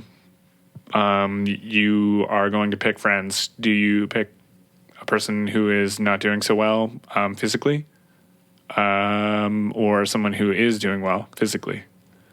There's But only what- enough food What is for this one of them. realm, though? Okay, because It's some sort of survival state that must be built into me. can I that reflect this to makes God? me wonder why I wouldn't put my energy into helping the poorest of people. Right. Okay, this is, I'm going to go godly with weird. this. This is Sick. not how nature exists. You can argue that we live in Mad Max world right now. We live in the world where you do die. Everyone dies. We don't Oh, live in like a fuck. fairy tale land where like some people get to live forever. It's like, no, we all die. I forget. We what? Is that not I true? probably forget.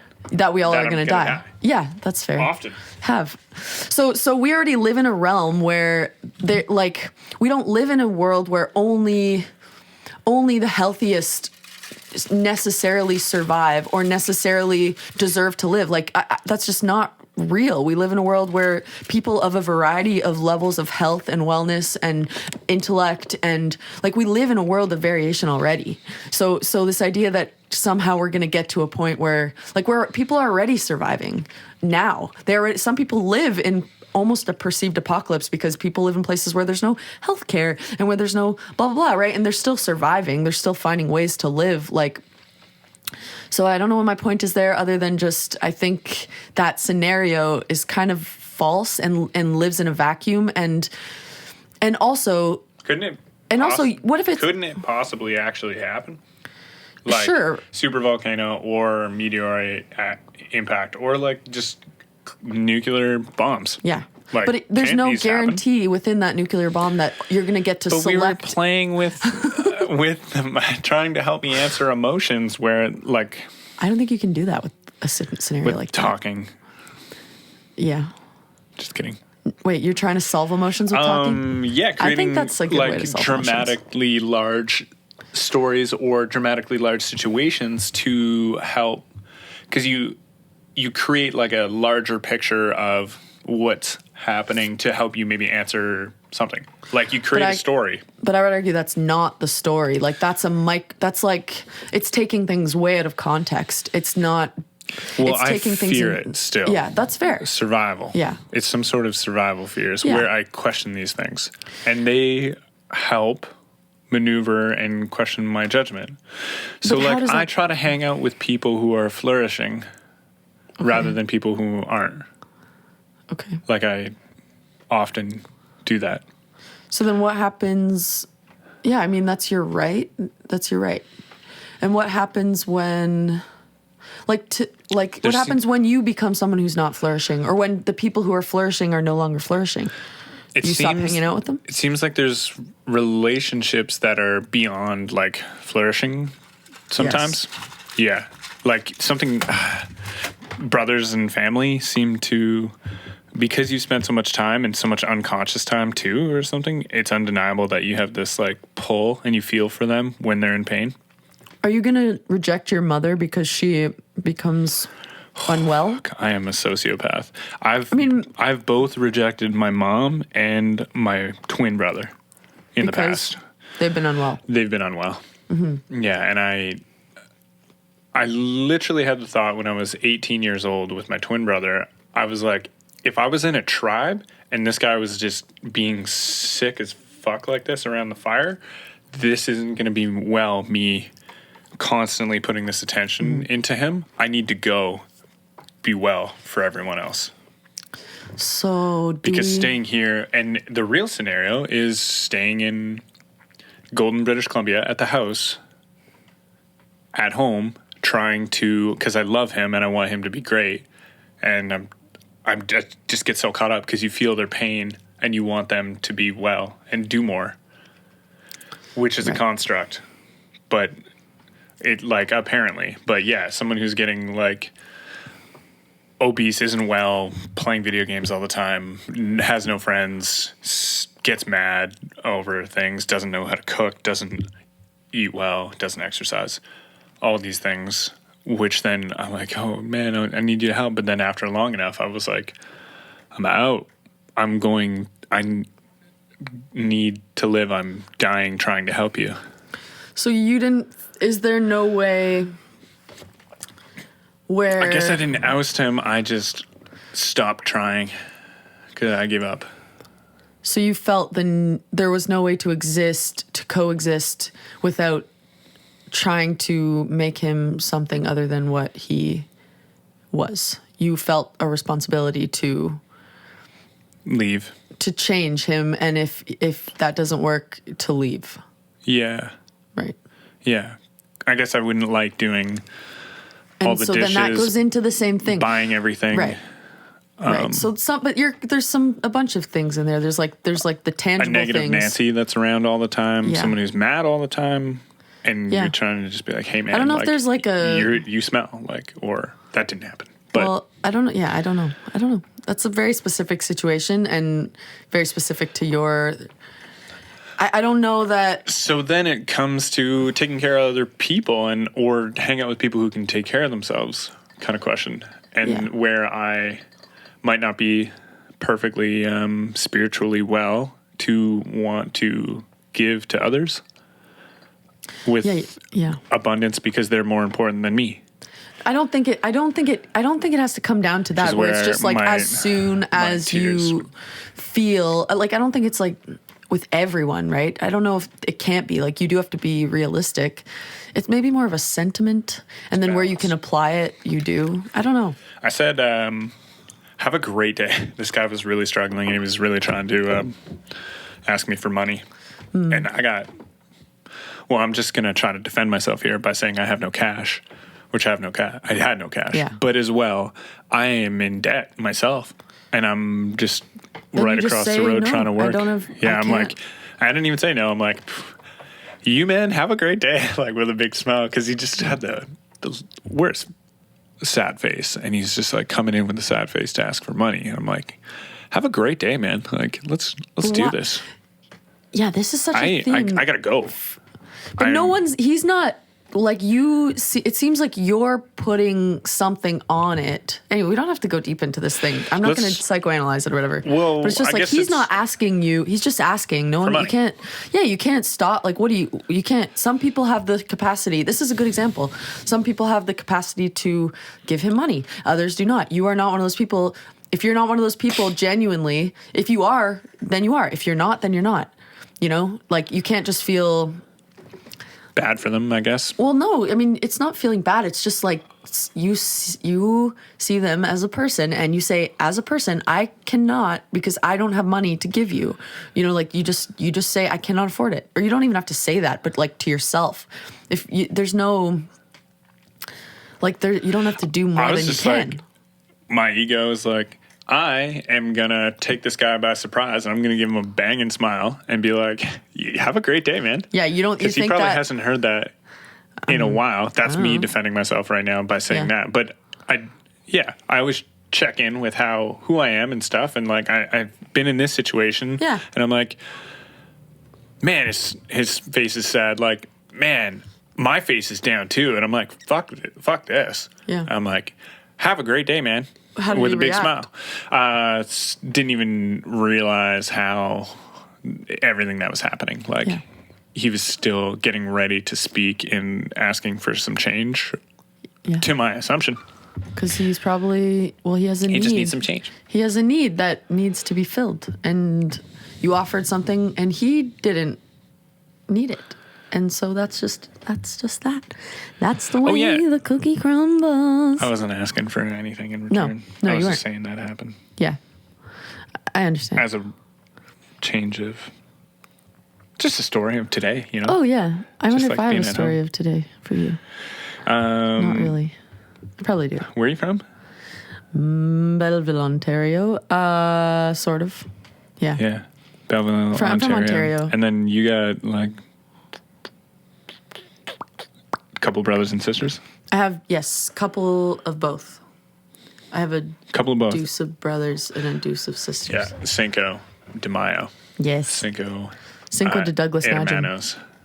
See. Yeah. And yeah, so one thing that I wanted to emphasize was my strategy for podcasting was letting people know who and why someone is worth listening to or who. And I don't like to say people are worth more than others either. So the trick for me is to you dissect and create untangible, obvious relatability. This is just my own mind. I'm just rolling off the top of my head here you just get to know somebody with them as you're talking. We didn't do that at all at the start. But I try to be like, this is where we are. This is who this is to me, because you know me, because you've heard me before. Right. This is how I know this person, and this is who this is to me. So now it creates a whole dynamic and an understanding. Because everyone, when you're just speaking off the cuff and you don't know the dynamic between the two people, you can take it so many different ways. It's like reading somebody else's text. Yeah. And you don't know and they're how calling themselves assholes. Yeah. And you're like, what? Like this person clearly hates this person, or this person's really funny, or it's a mix of both on the same day. Like they wouldn't say asshole the second time. That they meant that, but you didn't know that. Yeah. Well, yeah. Yes. What? No, I was just thinking. Did you get a text? Were you thinking about your? No, asshole. No, I'm just kidding. Are we allowed to say asshole? Yeah. You can. Yeah, you can do whatever you want. I've said the N word on here. Jesus. I know. I was experimenting. Oh God. I know. I will say the worst thing I'll say is probably asshole. And that's that. I'm drinking port. Should I be drinking port? Wait, no, I want to tell you this thing. It works really well with the thing. kombucha. Thank you so much for being here. Oh, thank you for having me. Love you. This is great. I haven't done a podcast for a while. I'm really glad to have you here. It's great. It's relieving. You've heard me go through some. You're just getting to know me. Yeah, but it's so it doesn't great. even matter. We're just talking about so much. I know. And it's great talking to you. And Naomi's the bomb for talking .com. to. And she's going to aspire to be doing more great things. You're really great at piano. Thank you. So I say. But you know you. Yeah. It is what it is. You're great at singing. Thank you. Those are things I like. And yeah, getting things done, having a good time in the moment, which is one of the best things of people, which is hard because you can't really, it's hard to teach that. Yeah. Yeah, you kind of get lucky if that's a thread that you pull for yourself. Vibing maybe. with others. Yeah. Excitingly. Yeah. Sometimes I wonder. With energy and. Yeah. It's lucky. It's privilege. Like some sort of love. Yeah. Or like, like a dynamic of you don't want to ruffle feathers, but we're just here, like we're at this kitchen and I don't know you yet, but this is funny. It'd be funny to say this right now and stuff. How people act in general. Yeah. I like that. I appreciate that. Thank you for having me here. It's cool that you have a podcast. It's funny. I feel like this is what? It is podcast. Is it even going? I got a podcast. Is it rolling? Dude, podcasts are sick. Yeah. I did this because Joe Rogan and Duncan Trussell. Yeah, I like that you do that. That's cool. I relate to that. I'm inspired by that you have it's the same thing that you do in conversation, but you do with stuff, it seems, where you like something and you don't just sit passively with it. You pursue. Gotta try. You gotta try. I have a lot of ideas I don't do too. I have a lot of ideas I don't do too, and I end up making them into lists. Smoking weed. No, that has never made it on. Actually, it has made it on. That's the thing that fucking holds it back. Yeah, maybe. Sometimes. For some people. Yeah. Yeah, I know some I was great just having pot too many smokers. ideas. Love good pot smoker. I think if they're good at it. Yeah, I think it's good for some people. I think everything affects people differently, and that's actually really cool when you can realize that. You can be like, I don't have to be on this thing. I had to realize that about weed. I was like, I don't have to smoke weed. I still want to try sometimes. Yeah, I do too, still want to try sometimes, but I also have made peace with the fact that it's not getting me there. I can do other things to get there, wherever there is with weed. I also think it's really funny that a lot of this podcast has been talked about, or weed has been talked about, because like that's just something that's only so unrelated to me. Tiny bit at the I know, that's really funny. What if people don't even make it this far? It hasn't come up super much. No, but the fact that it came up at all, I'm just like the least authority on I bring weed. up a lot of drugs. I like talking about drugs actually. Yeah. Psychology. Psychedelic psychology is a term that I really like. Mm-hmm. I love it. I love when people talk about their trips. Mm-hmm. And I love when they talk about the emotions of it. Yeah. Why? Because I like the differing complexities of what happens to people when they're under the influence of psychedelics. Mm-hmm. I think it's so fascinating. Mm-hmm. I can relate to it a bit. There's almost no studied. There are studied psychologists. They're motherfuckers who have tripped balls, and you can hear it in their voice. They've done it a lot. Yeah. And you can, like McKenna's, Yeah. you can hear it in them, and you're like, they're the trip doctors. They're the real, like, trip psychologists or something. Yeah. I was going to say, no, there's no professional trip psychologists. But There kind of are, because there you're are. like, I know, Paul Stamets. I know Yeah. you've had a heroic dose and more. Yeah, what's cool about that is that it doesn't feel like something that is super controllable. Like, it's different than being a doctor where you can just learn the body, but it's not exactly the same thing with psychedelics, but you can sort of learn how to steer the ship of like psychedelic understanding. You're you can like ride the winds and ride the waves, and like some people can do that. And then I like the ship analogy actually, because if you like those people that you're describing are the captains, and they can ferry people on the waves of the psychedelics, Holy shit. Like you can't be so, because it's such a personal experience to experience psychedelic tripping. There seems to be some unifying godlike quality to it, though. For sure. You can, maybe it's a religion in and of itself. There's some sort of knowing or neural pathways that get connected when someone's done psychedelics. For sure. We brought up assholes, and you had a story or something? Oh, did that break the sound barrier? My story was just, something about the context, how context is so necessary. I was just thinking at a bus stop today. This is on funny. the way here? No, I was on the way to meet a friend, but You have other friends than me? are we kidding. friends? We friends now? It's been 3 getting weeks. We made our getting trial there. period. Okay, someday.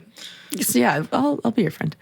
No, I was just thinking about, I was at a bus stop, and a friend happened to be also at the bus stop, but we didn't recognize that we were both there. Like he didn't see me and I didn't see him. I think I was like thinking, or I was like writing about him or something. Like there was some sort of connection where I was thinking about him, and he was right there.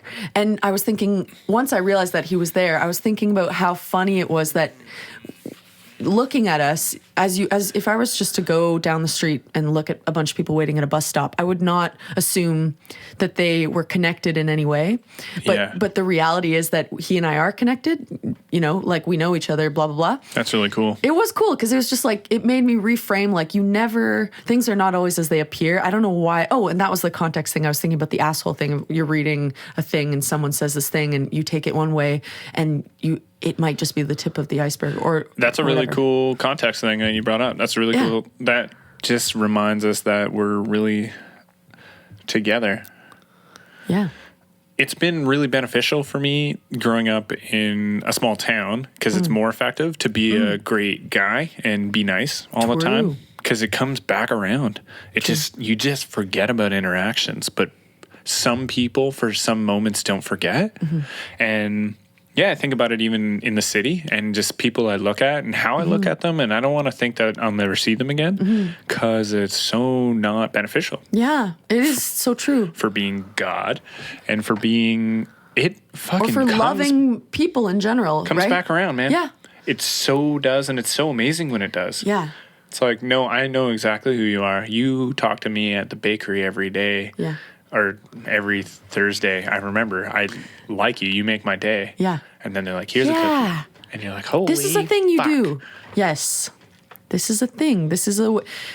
And that's interesting that you brought up the small town thing, but I think you perceiving the world that way generates that type of energy with people, which it's like a positive feedback loop, right? Like if you're perceiving the world and people as familiar or relatable, and you're remembering them, right? Like you are increasing your capacity to do that, and you're changing like your perception of the generic archetype of a stranger, right? If you're seeing a stranger as not really a stranger, just someone you know, that's a cliche, but as someone you haven't met yet, you're going to treat everyone like that. And it is going to come back around, right? You're going to be generating that energy back to you, if that makes sense. I'm just trying to remind myself of, I thought it was really cool to hear, like the two people at the bus stop that knew each other, that you wouldn't think it. If you were a third person looking at them and they just weren't talking. Yeah. And they could be like mother and son. Yeah. You just didn't notice that you're standing there with your mom You just assume they're strangers. And that whole fucking, you can't think everyone's your brothers and sisters all day, but you kind of can. But it gets weird when you want to sleep with your sister. Well, okay, sister quality. But it's not that, and you got to re-trigger, and you're like, no, we're different bloodlines. You're Latino. Yeah, I don't think I'm Latino. No, I know it's funny when you think. Yeah, it's like but I love you. You're my sister. Oh, and my brothers. It is like in a lover. I love being like that. By the way, being like we're all fucking, we're all out here. We're all the same. We're all the same family. When you can be, it can put people at ease if you're doing it in a way that's not trying to control them, or if you're truly trying to meet them where they're at, and blah blah blah. But people love that. They love feeling familiar. It was cool. Yeah, it's cool. Okay, let's put a pin in that for brothers and sisters. People are like brothers and sisters. Oh yeah, bathroom break. Bathroom break. Yeah, that's a good. We won't forget that we came to there. Yep. I might have cut it kind of weird, like where I cut little bits off. But usually I like to cut it where you can just like peel it and then go, No, I have been drinking a bit of. Oh no, I think you. I'll flip it, but I'm worried about the juice. Yeah, the juice. So don't flip it. Don't flip it. Yeah, so I'm keeping it Don't partly do unflipped. it. But I have drank a little bit of port, but... Oh, yeah. How do you feel? I didn't drink any. Yeah. My cheeks might be red, but I've been also excited and hot. But isn't this a world in itself? Like it comes with the podcast itself. It comes with a bit of anxiety, and then you kind of get into it, and then you get so focused that because you're focusing on what you're saying, but then you're also I personally lighten up from my anxieties. They rise and fall. Yeah, mine do too. With the podcast being on and or like cameras and audio. But when you leave, it's always like, I always actually feel great. When you're on your way out? When I'm done them. Yeah. It's like I had just worked out. Yeah. I was going to say that. That's like, it's interesting, the water and all the food and the necessity for like sustenance, because I think we are working. It's like brain work. Like it feels processy. Therapy. Yeah. We're getting into each other's minds. Yeah. Bringing up things that we actually give a fuck about. Yeah. That's when talking with someone feels good too. Yeah. Is when, you feel okay to. Well, I guess it's just someone that can keep up with and wants to keep up.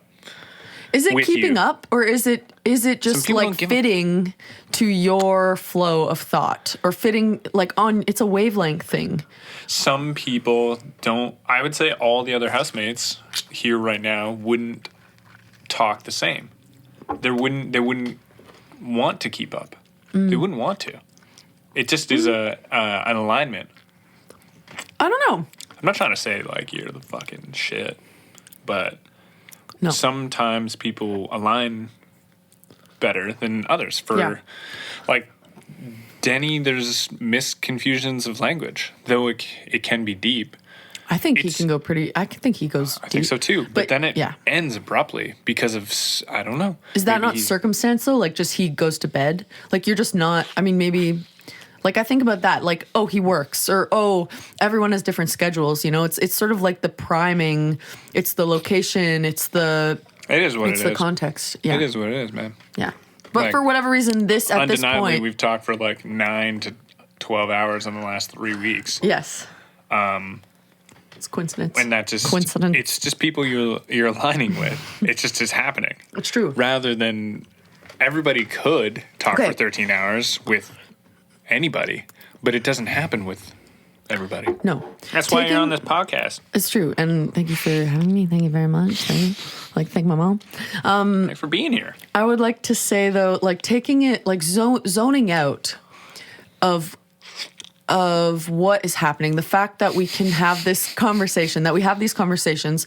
Like I'm thinking of it like it's definitely scratching, it's sustenance in some way, right? Like at first I was like, I don't know if this is sustainable. I don't know if sometimes you just get excited about a person and you're like, we're connecting in this way and it's cool. And then things kind of plateau. But like, obviously there's something sustaining about the way that we talk.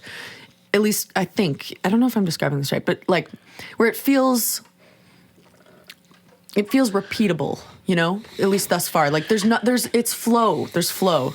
So somehow we have a flow that is working for us that is like sustainable for now.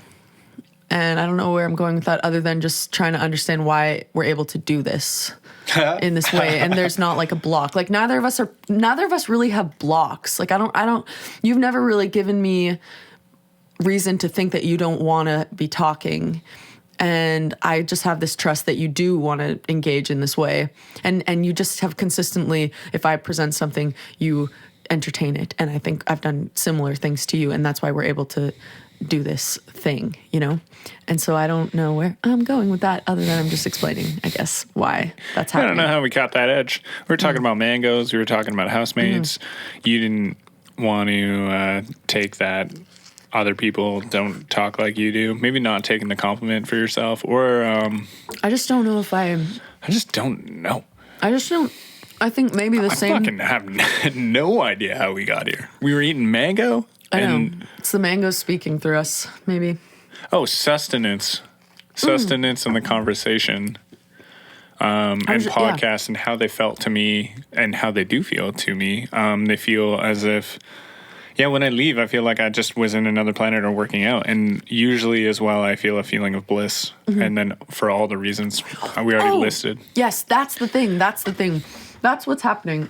That's why it keeps happening is there's the feeling that you just worked out. There's a satisfaction to the conversation that makes it continue. That is making it continue. Like to me, this feels. I've had this conversation with my sisters before. And that's why conversations end with other people because you're not getting a satisfaction. Yeah, it's not as satisfying. Because they're not aligning for some reason. Yeah, and it's not their problem. No, it's just not food that they process in the same way. Or like maybe their food is a different type of conversation or a different type of activity. But for me, like this is what I was trying to say earlier about the feeling like seen or feeling like it feels like I exist. Like this is affirming my existence in a way because it feels real. Yeah, I guess it feels real in a way that I can perceive. Like it's like, you know, when people talk about love languages and your love languages are the things that really speak to you and make you feel loved. Like there's some version of this that makes me feel like seen or like that I like to engage with that feels sustainable and productive for my life. So other people maybe have other you had things. some dope conversations with some other people lately? Any absolute gangsters? Have. So do the most part. Actually, your friends are probably all dynamic in the way you have love languages with them. Mm-hmm. Yeah, different love languages all over across the board. You too? Yeah, different reasons for wanting to relate with others. Mm-hmm. And then those people, you just find out how to relate the best. Mm-hmm. You kind of find like a energy that with everyone across the board, you find an energy that seems to be the most jivey with everyone, no matter which love language or how it expresses. Mm-hmm. Hell yeah. Mm-hmm. So why would you want to start a podcast yourself? Me, personally? Yeah. I would just like to play the question game with as many people as possible. What's the question game? You know what the question game is. I'll tell you. Just asking questions. It's just literally a podcast. Yeah, it's a podcast, but I guess because you... It's my questions. It's my questions. It's me asking. It's this game I play called the question game. And you just... I write down a bunch of questions that are sort of stream of consciousness that are whatever I'm feeling at the time, whatever I'm in, like my thoughts are engaged in at the time, I write down those questions for some amount of time. And then I can ask them to people. And they're cool because they'll range from things like, do you like chocolate pudding or vanilla pudding? To, are you satisfied with the content of your life? Or, you know, like, what? That's not the great Apples? ones, but like, Question mark? You know, Hey. what's the metaphor behind an apple, in your opinion? Stuff like that. Sorry, I cut off the question game. No. That's just, I'm glad I got it. And the podcast about saying the question game, which I'm open to doing. Oh, but yeah, you're going to be on it. yeah, I owe it to you. That's how I work. You don't owe me anything. Organic kombucha. Wow. I want Health. to. Wellness. Do you get anxious not writing after a course of time? Like after a bunch of time, do you start getting anxious? Sometimes I get anxious not doing a breathing exercise after like mainly 3 days. So, okay, I have So two you questions. write, and then you have all these like tactics of writing, and I'm like, man, do you do that to avoid anxiety, or are you trying to better yourself and become a better writer? What makes you? And it was one of the things where when I think you're amazing at piano, good at piano, decent at piano, average at best. I know a couple notes at in the best. scope. Small town pianist. I was like, why do you do this? Why? What makes you sit there? And because I want that. I want that. That's so interesting that you But then I bring look that up. at everything you do and everything anybody does. I'm like, why? What motivates that behavior? How do they get Yeah. there? And so, did you have something? Or it's just interesting because I was going to bring up as an analogy or analogous sort of idea is like, I was thinking about singing when you were like, why do you write? Because I was thinking, okay, yeah, for writing, it is kind of all those things. It would be nice to be a better writer. It is to assuage my anxiety or to give like shape to it so that I can interact with it in a way that, is accessible to me. And it's also a million other things. Like it's like you could call it creativity. Do you get anxious like after not writing for days? Right. Is it something that just has to be fulfilled now for you? I guess you could call it I get anxious. Like I definitely feel I need less, to write some fucking shit down. Yeah, it's like if you go and it's like not looking in the mirror. Like writing to me can feel like looking in the mirror, and in a way you could call that like asserting my existence a little bit. Again, it's kind of a bit of like that. So writing helps me to process, and if I don't write, sometimes things can get kind of muddled and crazy. Oh my God, I wonder how your brain works. I wonder how your brain works. Nice. Okay. I don't feel like we actually understand how each other's brain works, but our brains do communicate, but it's not like this is my processing. It's just like tools interacting. So when you're neglecting writing and you're not self-reflecting, I guess when anyone does that, they can get themselves fucked up and off course. But why would that give you relief, or why, other people like me don't crave to do it? Yeah.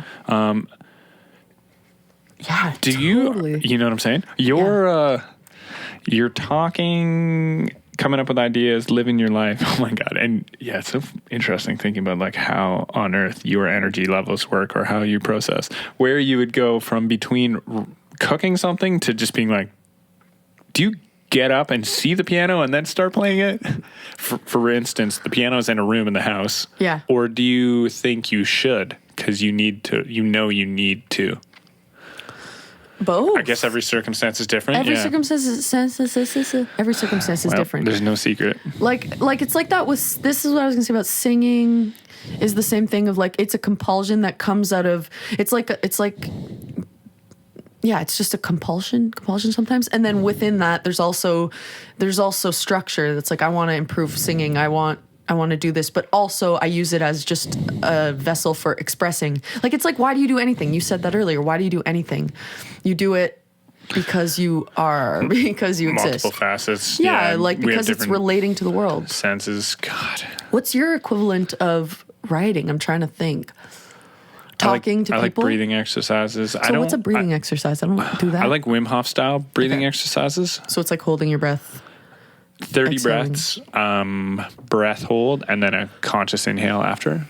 What's the feeling that you feel? Oh my God. Grounding. It changes your body's chemistry. You're bringing in more oxygen and using less carbon than normal. Like say your homeostasis, you're keeping at a regular oxygen carbon level. When you breathe faster on purpose, more than your unconscious self would, you're forcing a chemical change inside of your body. And that people would argue it's more an oxygenated state, which is less acidic, more alkaline, which then lactic acid buildup inside of you is acidic. And so having extra oxygen to relieve the sense of sore joints Right. is Interesting. literally Right. a side effect. And putting your body into a state of Stress of the mind, right. some would argue, is from high use or repetitive thought patterns inside of your mind. If you're stressing, you're probably looping in your mind about something. And that would be, there would be lactic acid and or, what I've seen and what I've researched is that all transactions of energy in the body require oxygen, including firing neurons. And so if you're stressing in your mind, you're using oxygen in your brain, and then the offset is either carbon monoxide, dioxide, or water. Like the two things happen as an offset from taking oxygen and using energy. Okay. So anyway, you're going to relieve that thing probably in your mind, or at least the... Right, you're doing a bizarre. chemical balance thing. You know what it makes me It's think? very psychedelic, sort of. Yeah, you're doing it. You're doing a somatic exercise that is, and I'm maybe if I'm relating it to the writing thing of like, oh, how do you process? You do a somatic thing. I do a psychological thing more. Like, or I'm just like I'm writing out things to sort of stop the pattern. To stop the loop.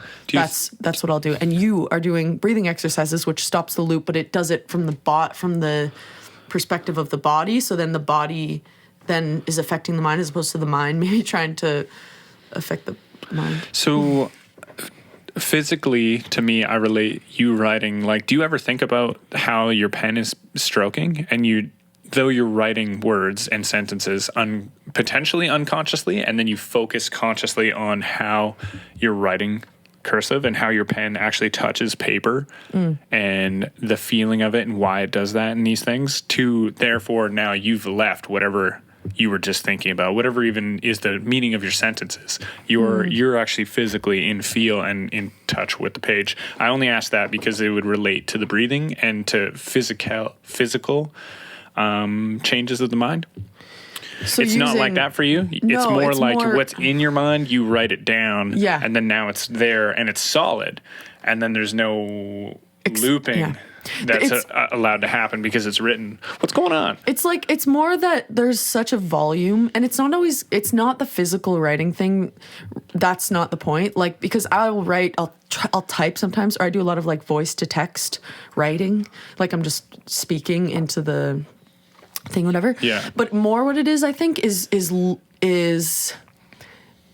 perceiving the loop, or like being really verbose, like speaking a lot or writing a lot and repeating ideas a lot and coming at it from different perspectives to then until some sort of like clarity comes, or like a mini epiphany of what is actually like spiraling or looping or unconsciously going on in my brain. I will do that through excessive writing or just writing. And I get bothered with a flustered mind as well. When you have a flustered mind, or there's a lot of things inside of there and there's a lot of thoughts, and clearly some people might think more than others more quickly. It's just somehow not attainable or like not pleasant, right? So it helps to write down some of those thoughts so it can become like organized. Yeah. It kind of organizes your priorities of those things that are, the things that are on your mind are probably about like things that are necessary for you. Like food, fears. Yeah. Things that seem exciting. Yeah. Yeah. Yeah, and the dynamics of all of them and like what clothes to wear for that thing that seems food exciting. is a funny one. Or But yeah. being necessary for later. I Yeah. got to make sure I pick up that almond milk because also that person that I'm going to wear the clothes for likes almond milk, and I got to make sure that I get Yeah. that on the list. But I'm playing piano, or I got to. Yeah. Oh, someone's at the door. So you kind of I feel. got a text. So you're thinking of it more like locally, like they're like daily. I'm just thinking all of those things bring ideas to mind for how I would like to be a good person and show up for people, and then all that can be. Plus, I'm thinking about world economics. Plus, I'm thinking about my job, how much I make every 2 weeks, where that can be, how this relationship is going to be, and then it's just so much shit. Yeah, it's like it's sort of the. Yeah, it's the things that are questionably even necessary to be thinking about. It's thinking about your experiences and like experiences that you've had and that you haven't had and that you might have and that you want to have and that you don't want to have. Like, it's just like that's the chatter, I guess. And so maybe, for me, writing can be helpful to sort of figure out, it's so many things, to figure out why I'm spiral thinking or why I'm so focused on certain things, or like what a plan could be to figure out a problem. Like, it can be helpful with that. Are you saying that you just use breathing to process? Or mellows me out, yeah. So it mellows you out so that you don't, because I think sometimes that's the flaw with the writing, is it's like, it is just sort of keeps it all there. Like perpetuating it, kind of. And I don't think it's bad to perpetuate, I think, because that is progress, but I do think that you need a balance of the two. Like, I need sometimes to just not think and just have time to just be in my body, or that like thing is so processing. weird, the not thinking. It's such it's otherworldly. It's not here. It's. Do you feel like oneness. you're thinking right now? Because this is the thing. I almost don't feel I like am we're. Sometimes. Sometimes I am too. There's chatter a little bit, but for a while there wasn't when we were doing this earlier, and that's interesting because it's not that I'm not. I am engaged. I'm just not thinking about how I'm engaging. I'm like more present in the experience, and I'm not like trying to analyze it, Next time we got to do a breathing exercise before this. Yeah, that would be sick. Yeah. Yeah. I actually do that quite often with people. That would be because it's super nice. grounding, and with the person who you're doing breathing with. Yeah. Then you're just like right here, I wish we did that all the time with everyone.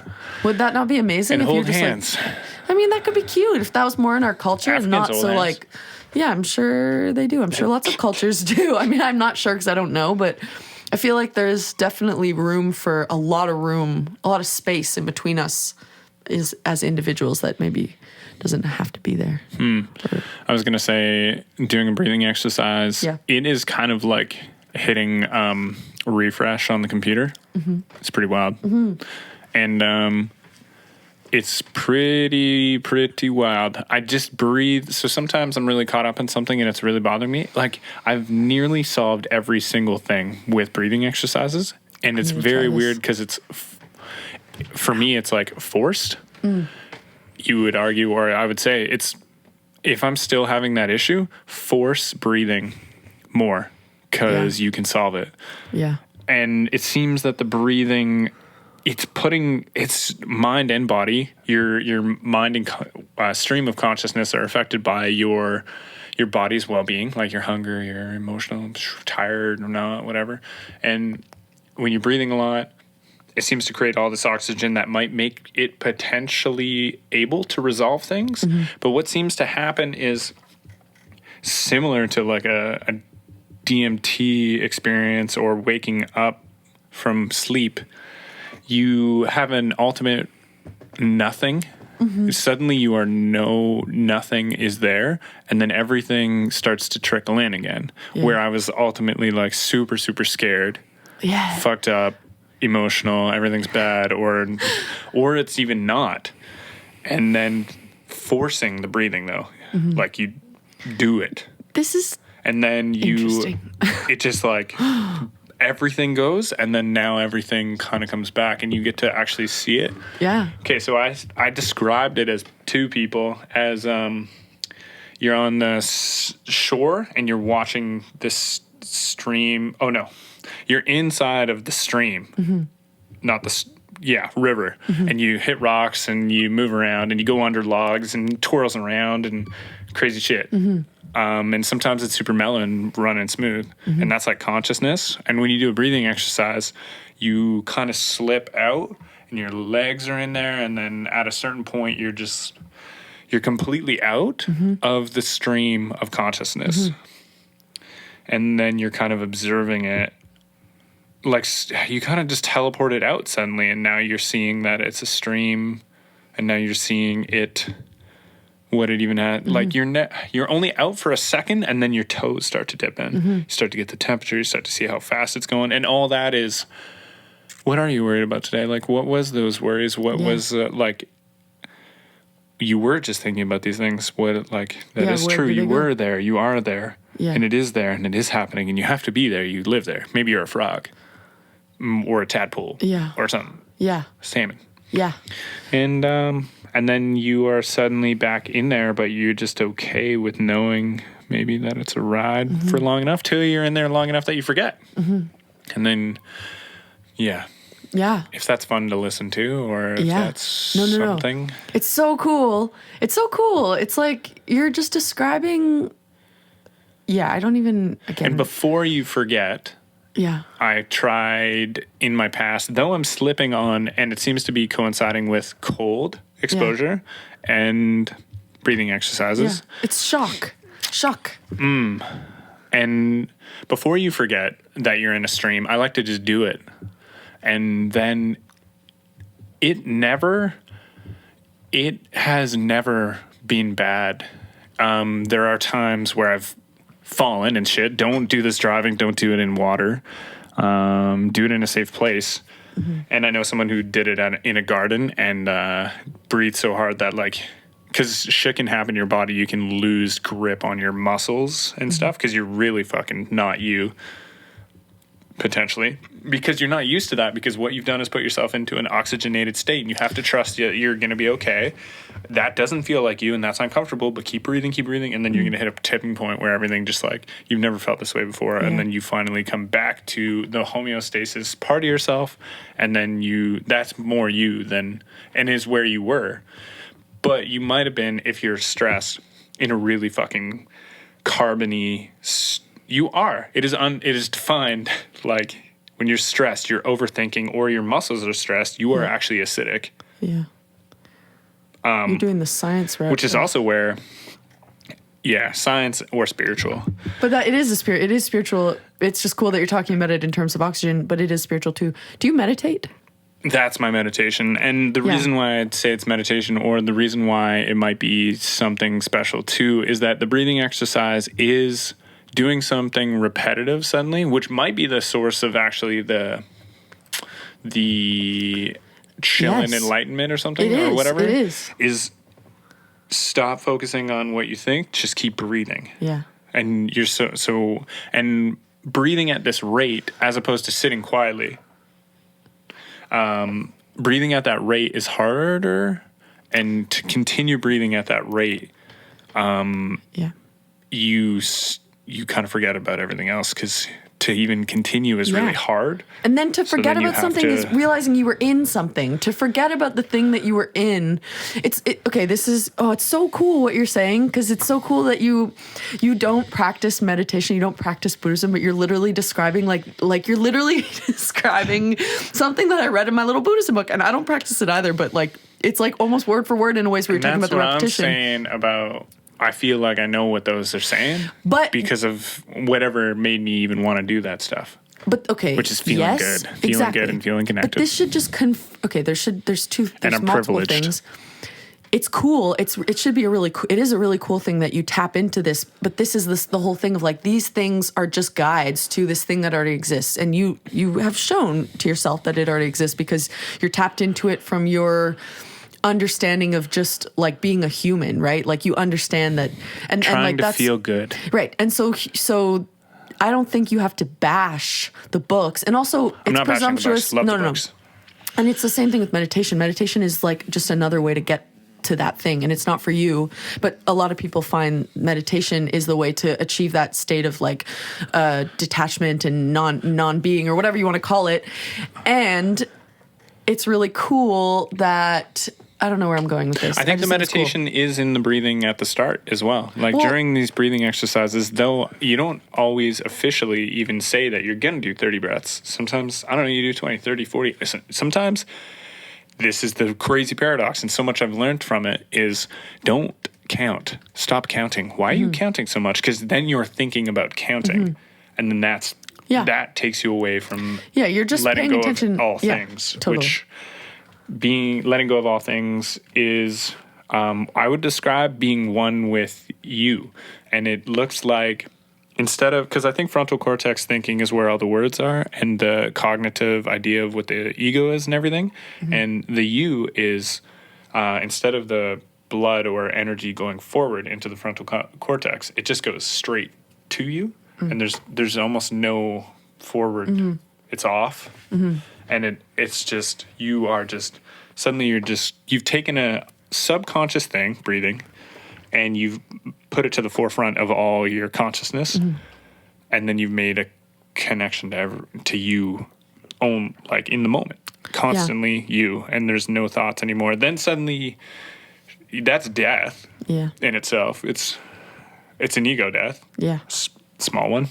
And then you even realize your breath holding, or you even realize you're breathing, and then you're like, wait. And you're like, oh, okay, I am alive. Yeah. I'm alive. Oh, Yeah, shit. Dude, I was just so stressed, or I didn't even know I could feel this way. You didn't, and Alive. you could Conscious to take in it the to moment. conscious in the moment. Conscious in the moment. To take it to your stream analogy, it's cool. I didn't even know I was in the stream. That's exactly it. Shout out to David Foster Wallace's "This Is Water." That's all I'm going to say.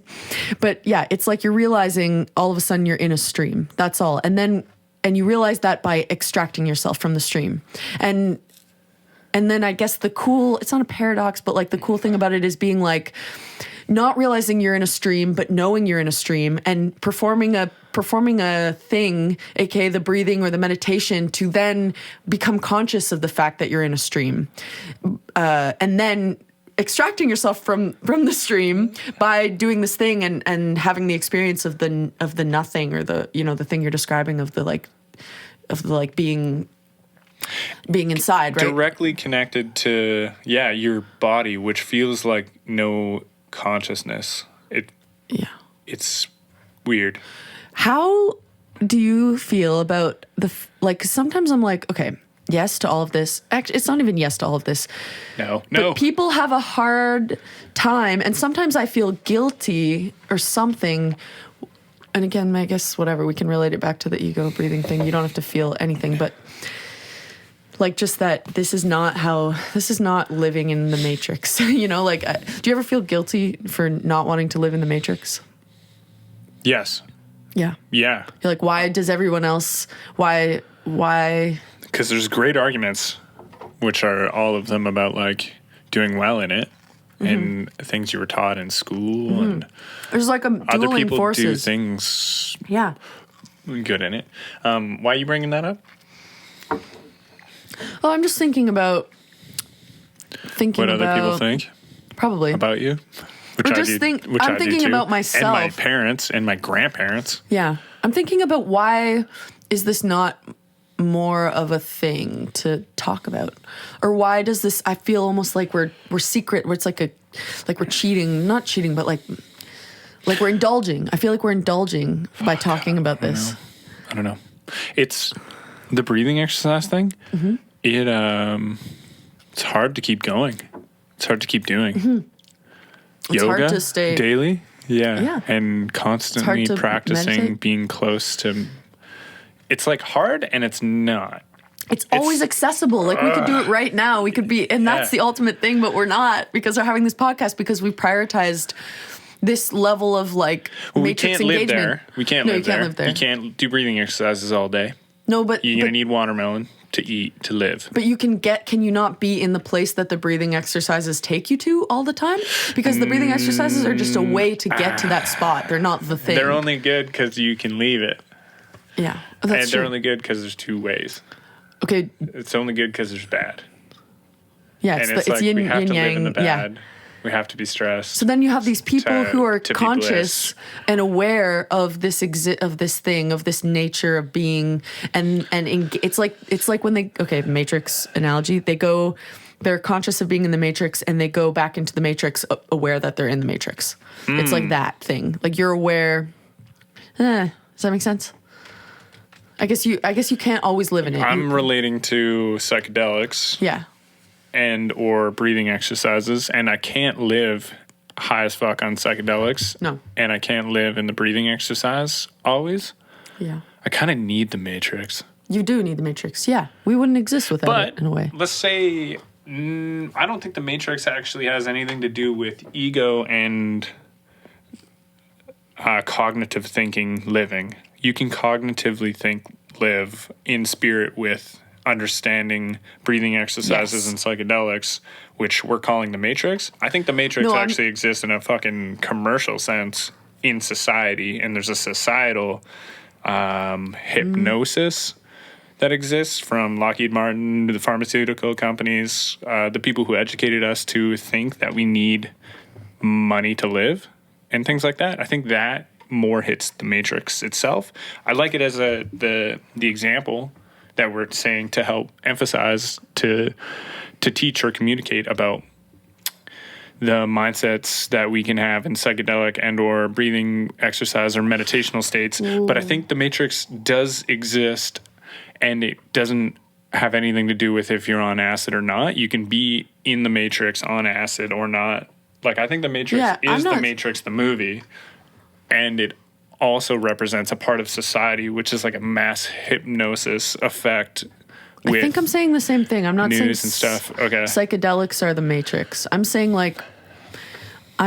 the Matrix is living outside of the awareness, living without the awareness of as an thing. example. But I would like to emphasize that I think the Matrix is a great movie. I agree. I think it hits a point of like a sort of mass cultural hypnosis and sickness in society itself, where people in the Matrix movie are people who are super into this life is the only life and this is the only way, and obviously it is, and fear and police and dominance is the way. So this law is the way. This city is the way. All of this is the way. That is how some people may think. Yeah, that's another Matrix. You're right. There's many Matrixes. I think it's still related to that overall Matrix of realizing. I agree, though. I do agree. I think we're saying the same thing-ish. I think I think it's still that Matrix of I forget. I guess. We were just talking about living in psychedelic world / meditative state. Yeah, I get, or if we can stay there, and then I related awareness to the places I have gotten a certain oneness, a certain ego death. Yeah, can you be places, in the stream? I can't live there. No. Because I've thought about this too. I'm like, why don't I always do breathing? I'm like, if I sat there all the time, I'd perish. And the only reason they're good is because you can get up and go do some push-ups. And then you can go do some breathing. And then I love eating, dude. We love eating. It's true. I feel like, you can eat a nice banana. You can go pick it. You can grow it. You can eat it. And then you can go do a breathing exercise. But with that, you're still... And then you're just chilling. I love bananas. That's like the one fruit we don't have up here. Oh, no, we don't have a lot of fruits. We have mango and blueberry. Blueberry. I feel like... What are you saying? You want to live in the meditative state? No. That's not what I'm saying. You can't escape. Wait. You can't escape the meditative state. Here. You can't escape the stream. That's what I'm saying. Because you're talking about the breathing exercise. And that's not really the meditative state. You can't stay out of the water. You're a tadpole. But sometimes you can get out of the stream. But you have to go back in. Yeah, you have to go back in. You are it. But you don't have to go back in and forget that you're in the stream. Like, that's what I'm saying. You have to go back in. you use the extraction from the stream to recognize that you're in a stream, and then you live in the stream knowing that you're in a stream. You don't just go back into the stream and forget that you're in the stream. That you left there once. You never forget that you were looking at it. You're like, dude, but the point of looking at and then it you is to tell realize people who have never left. Right. Yeah, you help And you're people like, dude, realize they're in a life swim. isn't all this fucking stream. You can. That's Matrix hard. Yeah. I know. I feel like I'm. Yeah. Yes. I'm gonna say yes. What? Yes, yes, Professor. What else? Hey. No. I don't want to always think I'm right. I just don't. I don't think I'm I feel always like right. right now we both have points that Are the same? are maybe the same, but like both. I'm doing the thing of, or maybe we're both doing the thing of being fixated on like I'm not the holding a point. illustration of maybe. Anyway, it's okay. I might be drunk. Oh, how much port have you had? I have not I've been had drinking. I'll be a driving. glass. I'll be driving the rest of this conversation. Thank you very much. Please do. No, I'm going. Where are we going? I don't know. Going upstream. Holy crap. Are we like?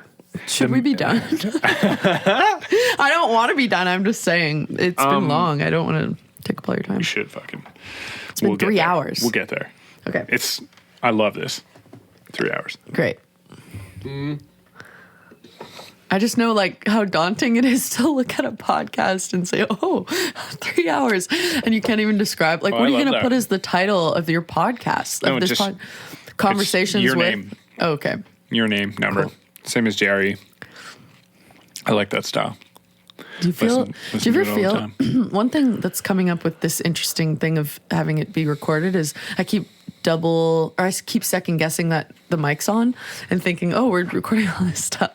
Yeah, What that's if an it's extreme not? worry. You have to have confidence. Yeah. I check once in a while, and it's just flawlessly working. My machine is really good. This new computer. Great.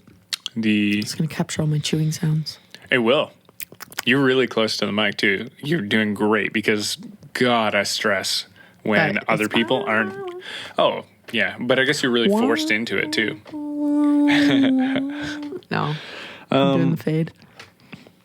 One thing I'm realizing is that I used to do podcasting with a lot more independence. And now I've been listening to so many podcasts that though this conversation is like me talking to you, but I'm realizing sometimes I'm on a podcast. But that fucks me up because I double think, double take, and it just fucks up the flow. Has that been happening a lot? No, Okay, good. not too much. I just love this. What I'm realizing is I need to make sure and watch when I see the narratives of the greatness I see in others, that I don't try to copy their greatness. And the greatness is individual. You know, when you get inspired as a musician, you take from all the musicians that you got inspired from. But try not to really fucking be them too much. Try to, I don't know, speak from yourself without fear, because they are in you. Yeah. Because it's happened. You've heard them and you've been inspired by them. Bro. The things you liked, but don't. So what happens to me is I visualize them in my mind from the YouTube video or from the Spotify video, or mainly that. And I'm like, I boom and almost echo what they do, where that's dangerous. That's stupid. That's stupid. Yeah. You know what that That's is? not me. Another. To But I bring am it all back. of them, and I do love them, and I Yeah. do listen to them, and I am influenced by them. It's a callback to the stream. It is the stream. You got to recognize you're in the stream. You're not those, like. Where are the cell phones? Where the AirPods? I'm thinking when you say the stream, I'm tadpoling. Like I'm a tadpole, Right. and he's a viber. You're a tadpole. He's You're a DJ sometimes, tadpole. and he's got AirPods in, and he listens to other tadpoles in the stream, far away streams.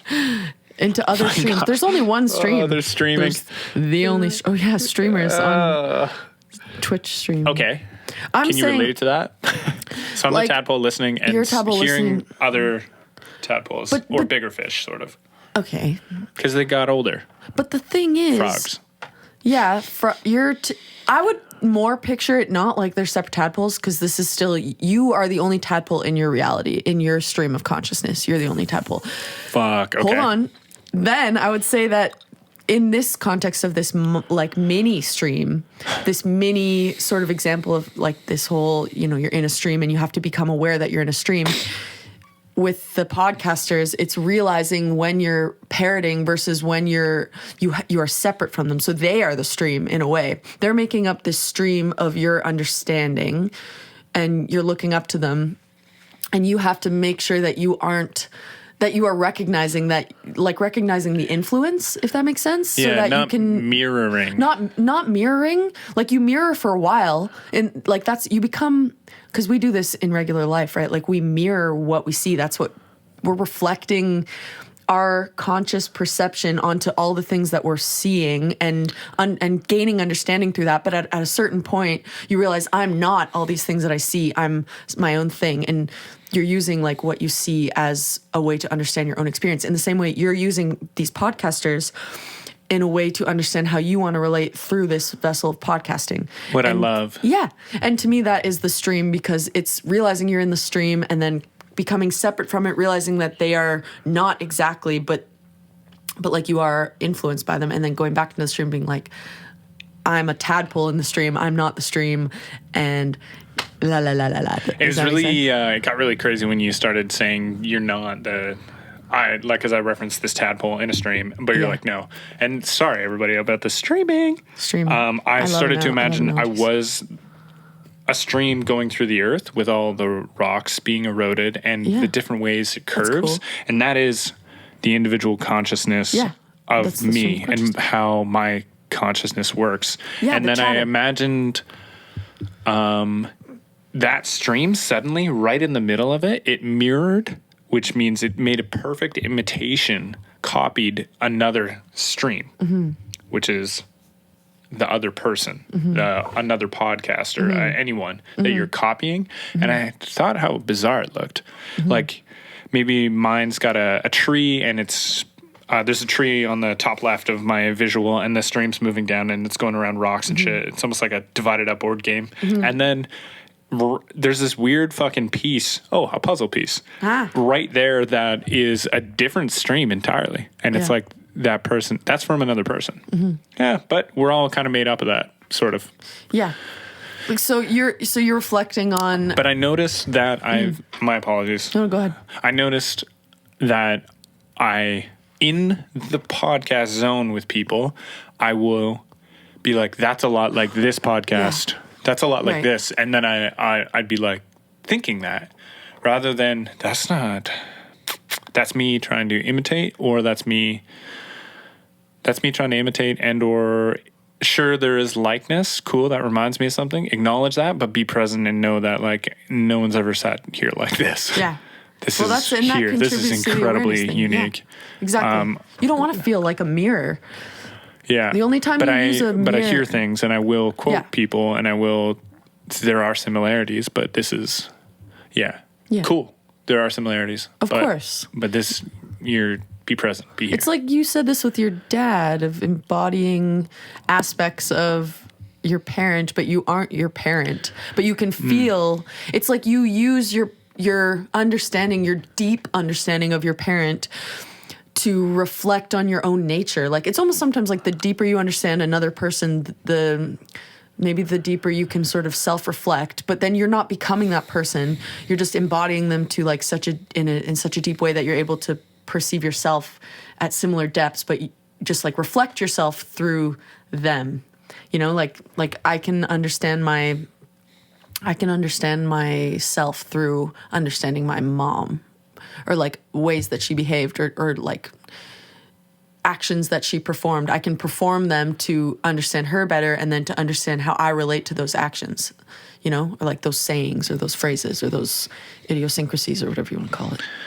Yeah, I never did finish like what I was trying to digress with. Oh no, I think I did with my dad, and being like, I do certainly take parts of it, and then I think they also encourage other parts of them that they might not have fulfilled, or they try to make you greater than they were including with their habits that they can't change, you pick those up, and then the parts of them that they're like, you should be as great as, like, what they aspire to be, and then you kind of feel that, but then you are you, and you grow up and you're like, you aspire yourself to be greater or different.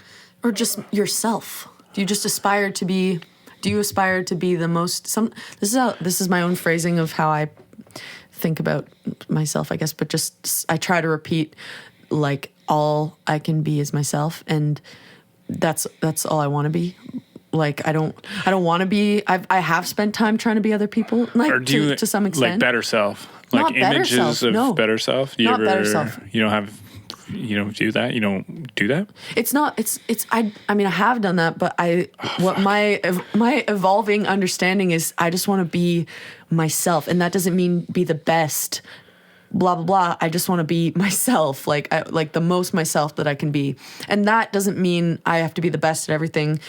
It just means I want to align. Like, if you're being present with you, you will become better at everything you do.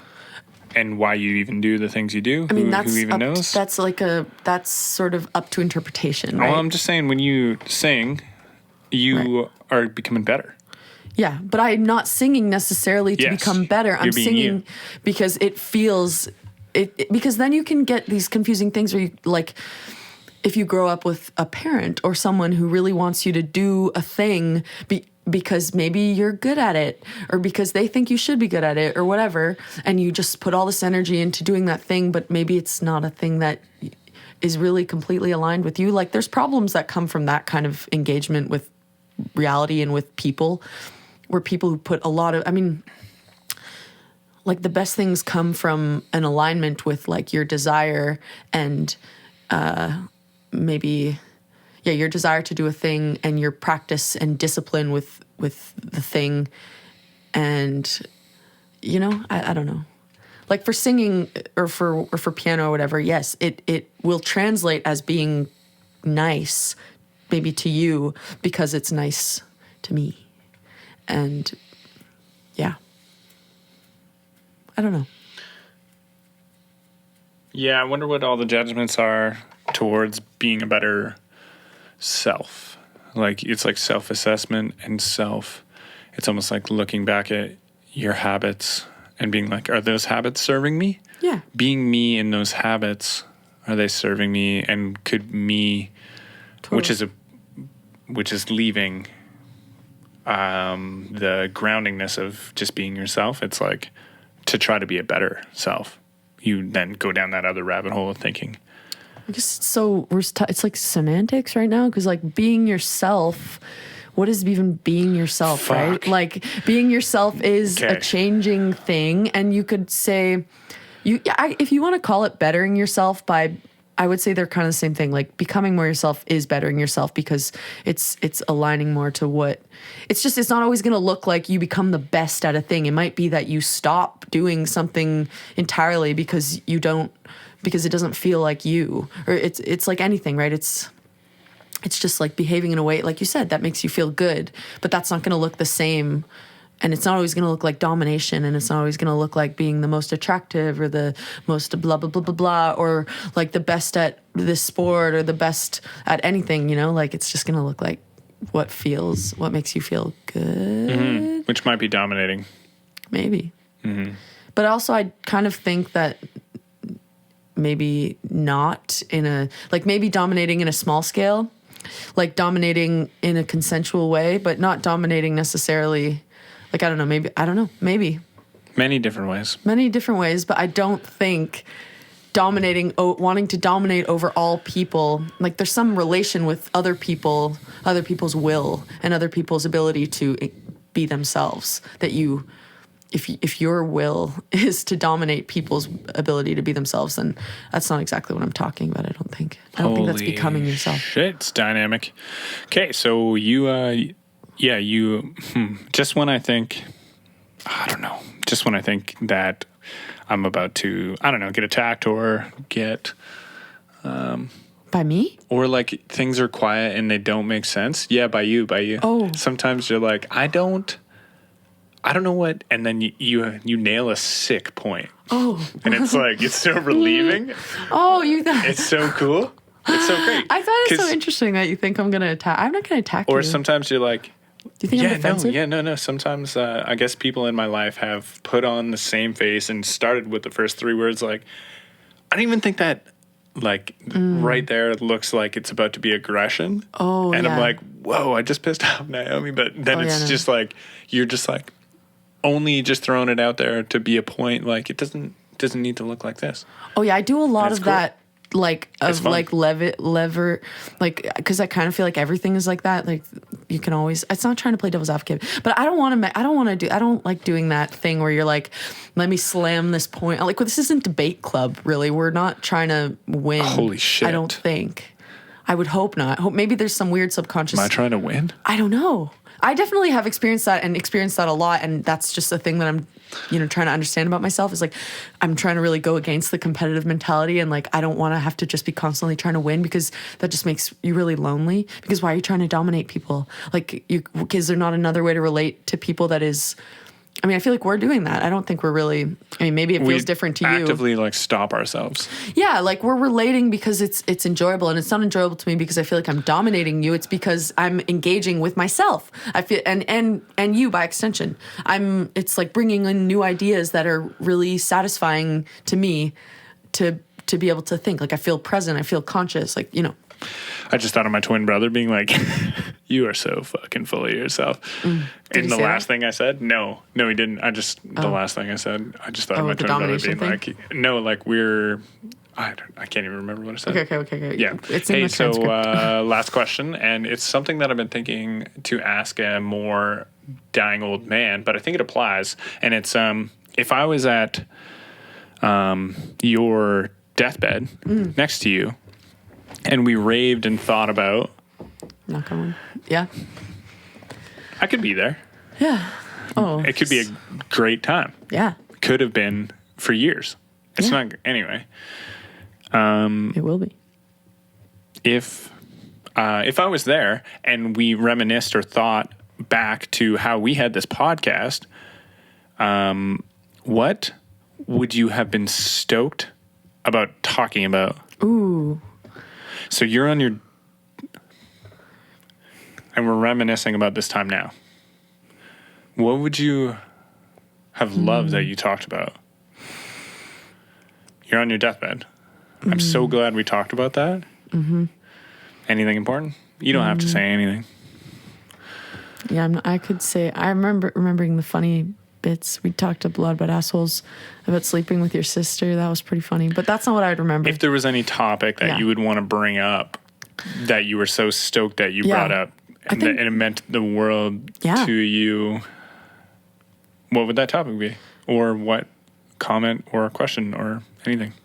I really like talking about like the meta aspects, and I really like talking about the consciousness stuff. That's cool. Like just because that feels like it, I would probably think about that. Like it's cool to be able to access you being present in this moment now with me, and to be able to talk about wanting to be present and being present, like that. I would what probably I'm trying to like say that. is, if there was What am I not something that understanding? you like, if you were going to, specific question? I guess if you were going to die tomorrow, Mm-hmm. what would really, like, if there was anything that you would I thought I answered that. want answers for? Oh. Well, what do you mean one answers for? I guess, the way I viewed it was, I'm asking a man who has cancer. Yeah. And I thought about what would make this podcast worthwhile for him to have talked about? What would have made it worth? Because I wanted to ask him about his life. I wanted to know I'm going to find out some stories. I see. I have some actual questions for a more senior man, and this is a real thing. This is a real thing. Yeah. And then I was just like, What would he want to he has display? cancer and he's going to die. When does he's he at wanna his say? deathbed, when I go see him, he's like, I'm so glad we did that podcast. I'm so glad we got to talk about what. Okay, yeah. Or if there was something that needed to be said before you died. I'm not dying. I don't know that I have the qualifications to respond to this. I'm but pretty sure I said it all. I mean, You did good. It feels good to, I think it's the same thing I said. It feels good to talk about anything that nailed it. induces more presence in each moment. It feels good. So as a dying person, I don't know, like feeling seen Maybe in a the moment. question's too abstract and weird. I don't know if you want, like, what kind of answer are you imagining with this? The answer to life, or But I feel like when someone is close to death, I think that life becomes maybe you more want the simple. secret. Yeah, damn You're right. asking the I wanna use computer, the secret. and you think that, but And there's already books and stories and polls taken from obituaries or places where people are about to die. Mm-hmm. And the top 5 or like top 7 regrets and or regrets are there. They're listed. Yeah, and then when listen you to some of the reverse books. those regrets, they're a great way to live. yeah.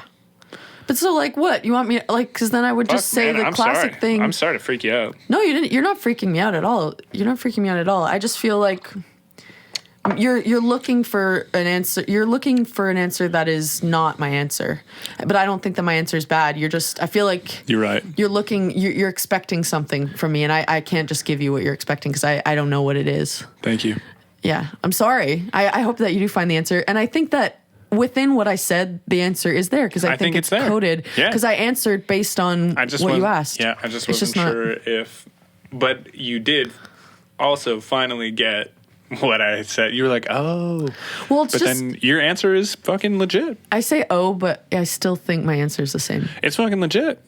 It's the most important thing we can do as living breathing humans. Yeah, yeah. And why would I think remember to there's care. no one way? Oh, my voice almost fucked. I'm like trying to like convince you that I'm on board with you now. No, it's okay. That's There okay. is no one way, and I mean, we don't. Again, we it is a don't see eye to eye constant. here. It's a constant communicative existence to create abundance and well-being. It's a constant flow. It never ends. Yeah, people are more important. What other people have to say is important. What you have to say is important. You should feel heard. You should listen to other people and actually care what they say. And if you're doing that, you will feel good. And feeling good is important. And I don't really know about death, but someday maybe we can revisit the question and speak more concretely. Do you think about death? I do think about death. When was the first time you thought about death? Mine was, I was 4 or 5. I remember thinking, I don't want to die someday. And then they were like, but you'll go to heaven. I thought about that, yeah. And I thought it would be pretty black Yeah. and not bad. It couldn't be bad because it's not anything. But then I'm like, that sounds scary. That sounds dark. Definitely sounds dark if you're relating it from the perspective of like a singular Is person. the way I thought of it was really scientific. Right. And like the scientific way, it just goes black. Yeah.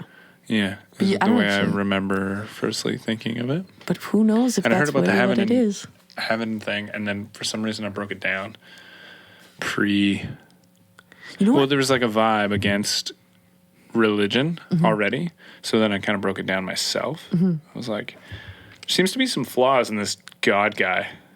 Yeah, the way that it's described in a specific religion. I'm like, this doesn't add up with the way I see the world. And then I would say it, and then people would be like encouraging because they're anti-Christianity or religion in general. Yeah, people like to be anti-religion sometimes in an equally unconscious way. I'm not trying to say that to be judgmental, but it's like In a being like- religious way. In a religious way, yeah. Yeah. Yeah. Which sometimes is an It unconscious is way. what it is. It's called Like, being like atheist, or it's called being. Yeah. It's just Yeah. being like, it's just, it's opposite. And It's- opposites are sometimes reflections of each other. It's religious. It's You're being religious and not being religious. Which is their right. And my understanding I'm of kind it for of me. right there, but I just Yeah.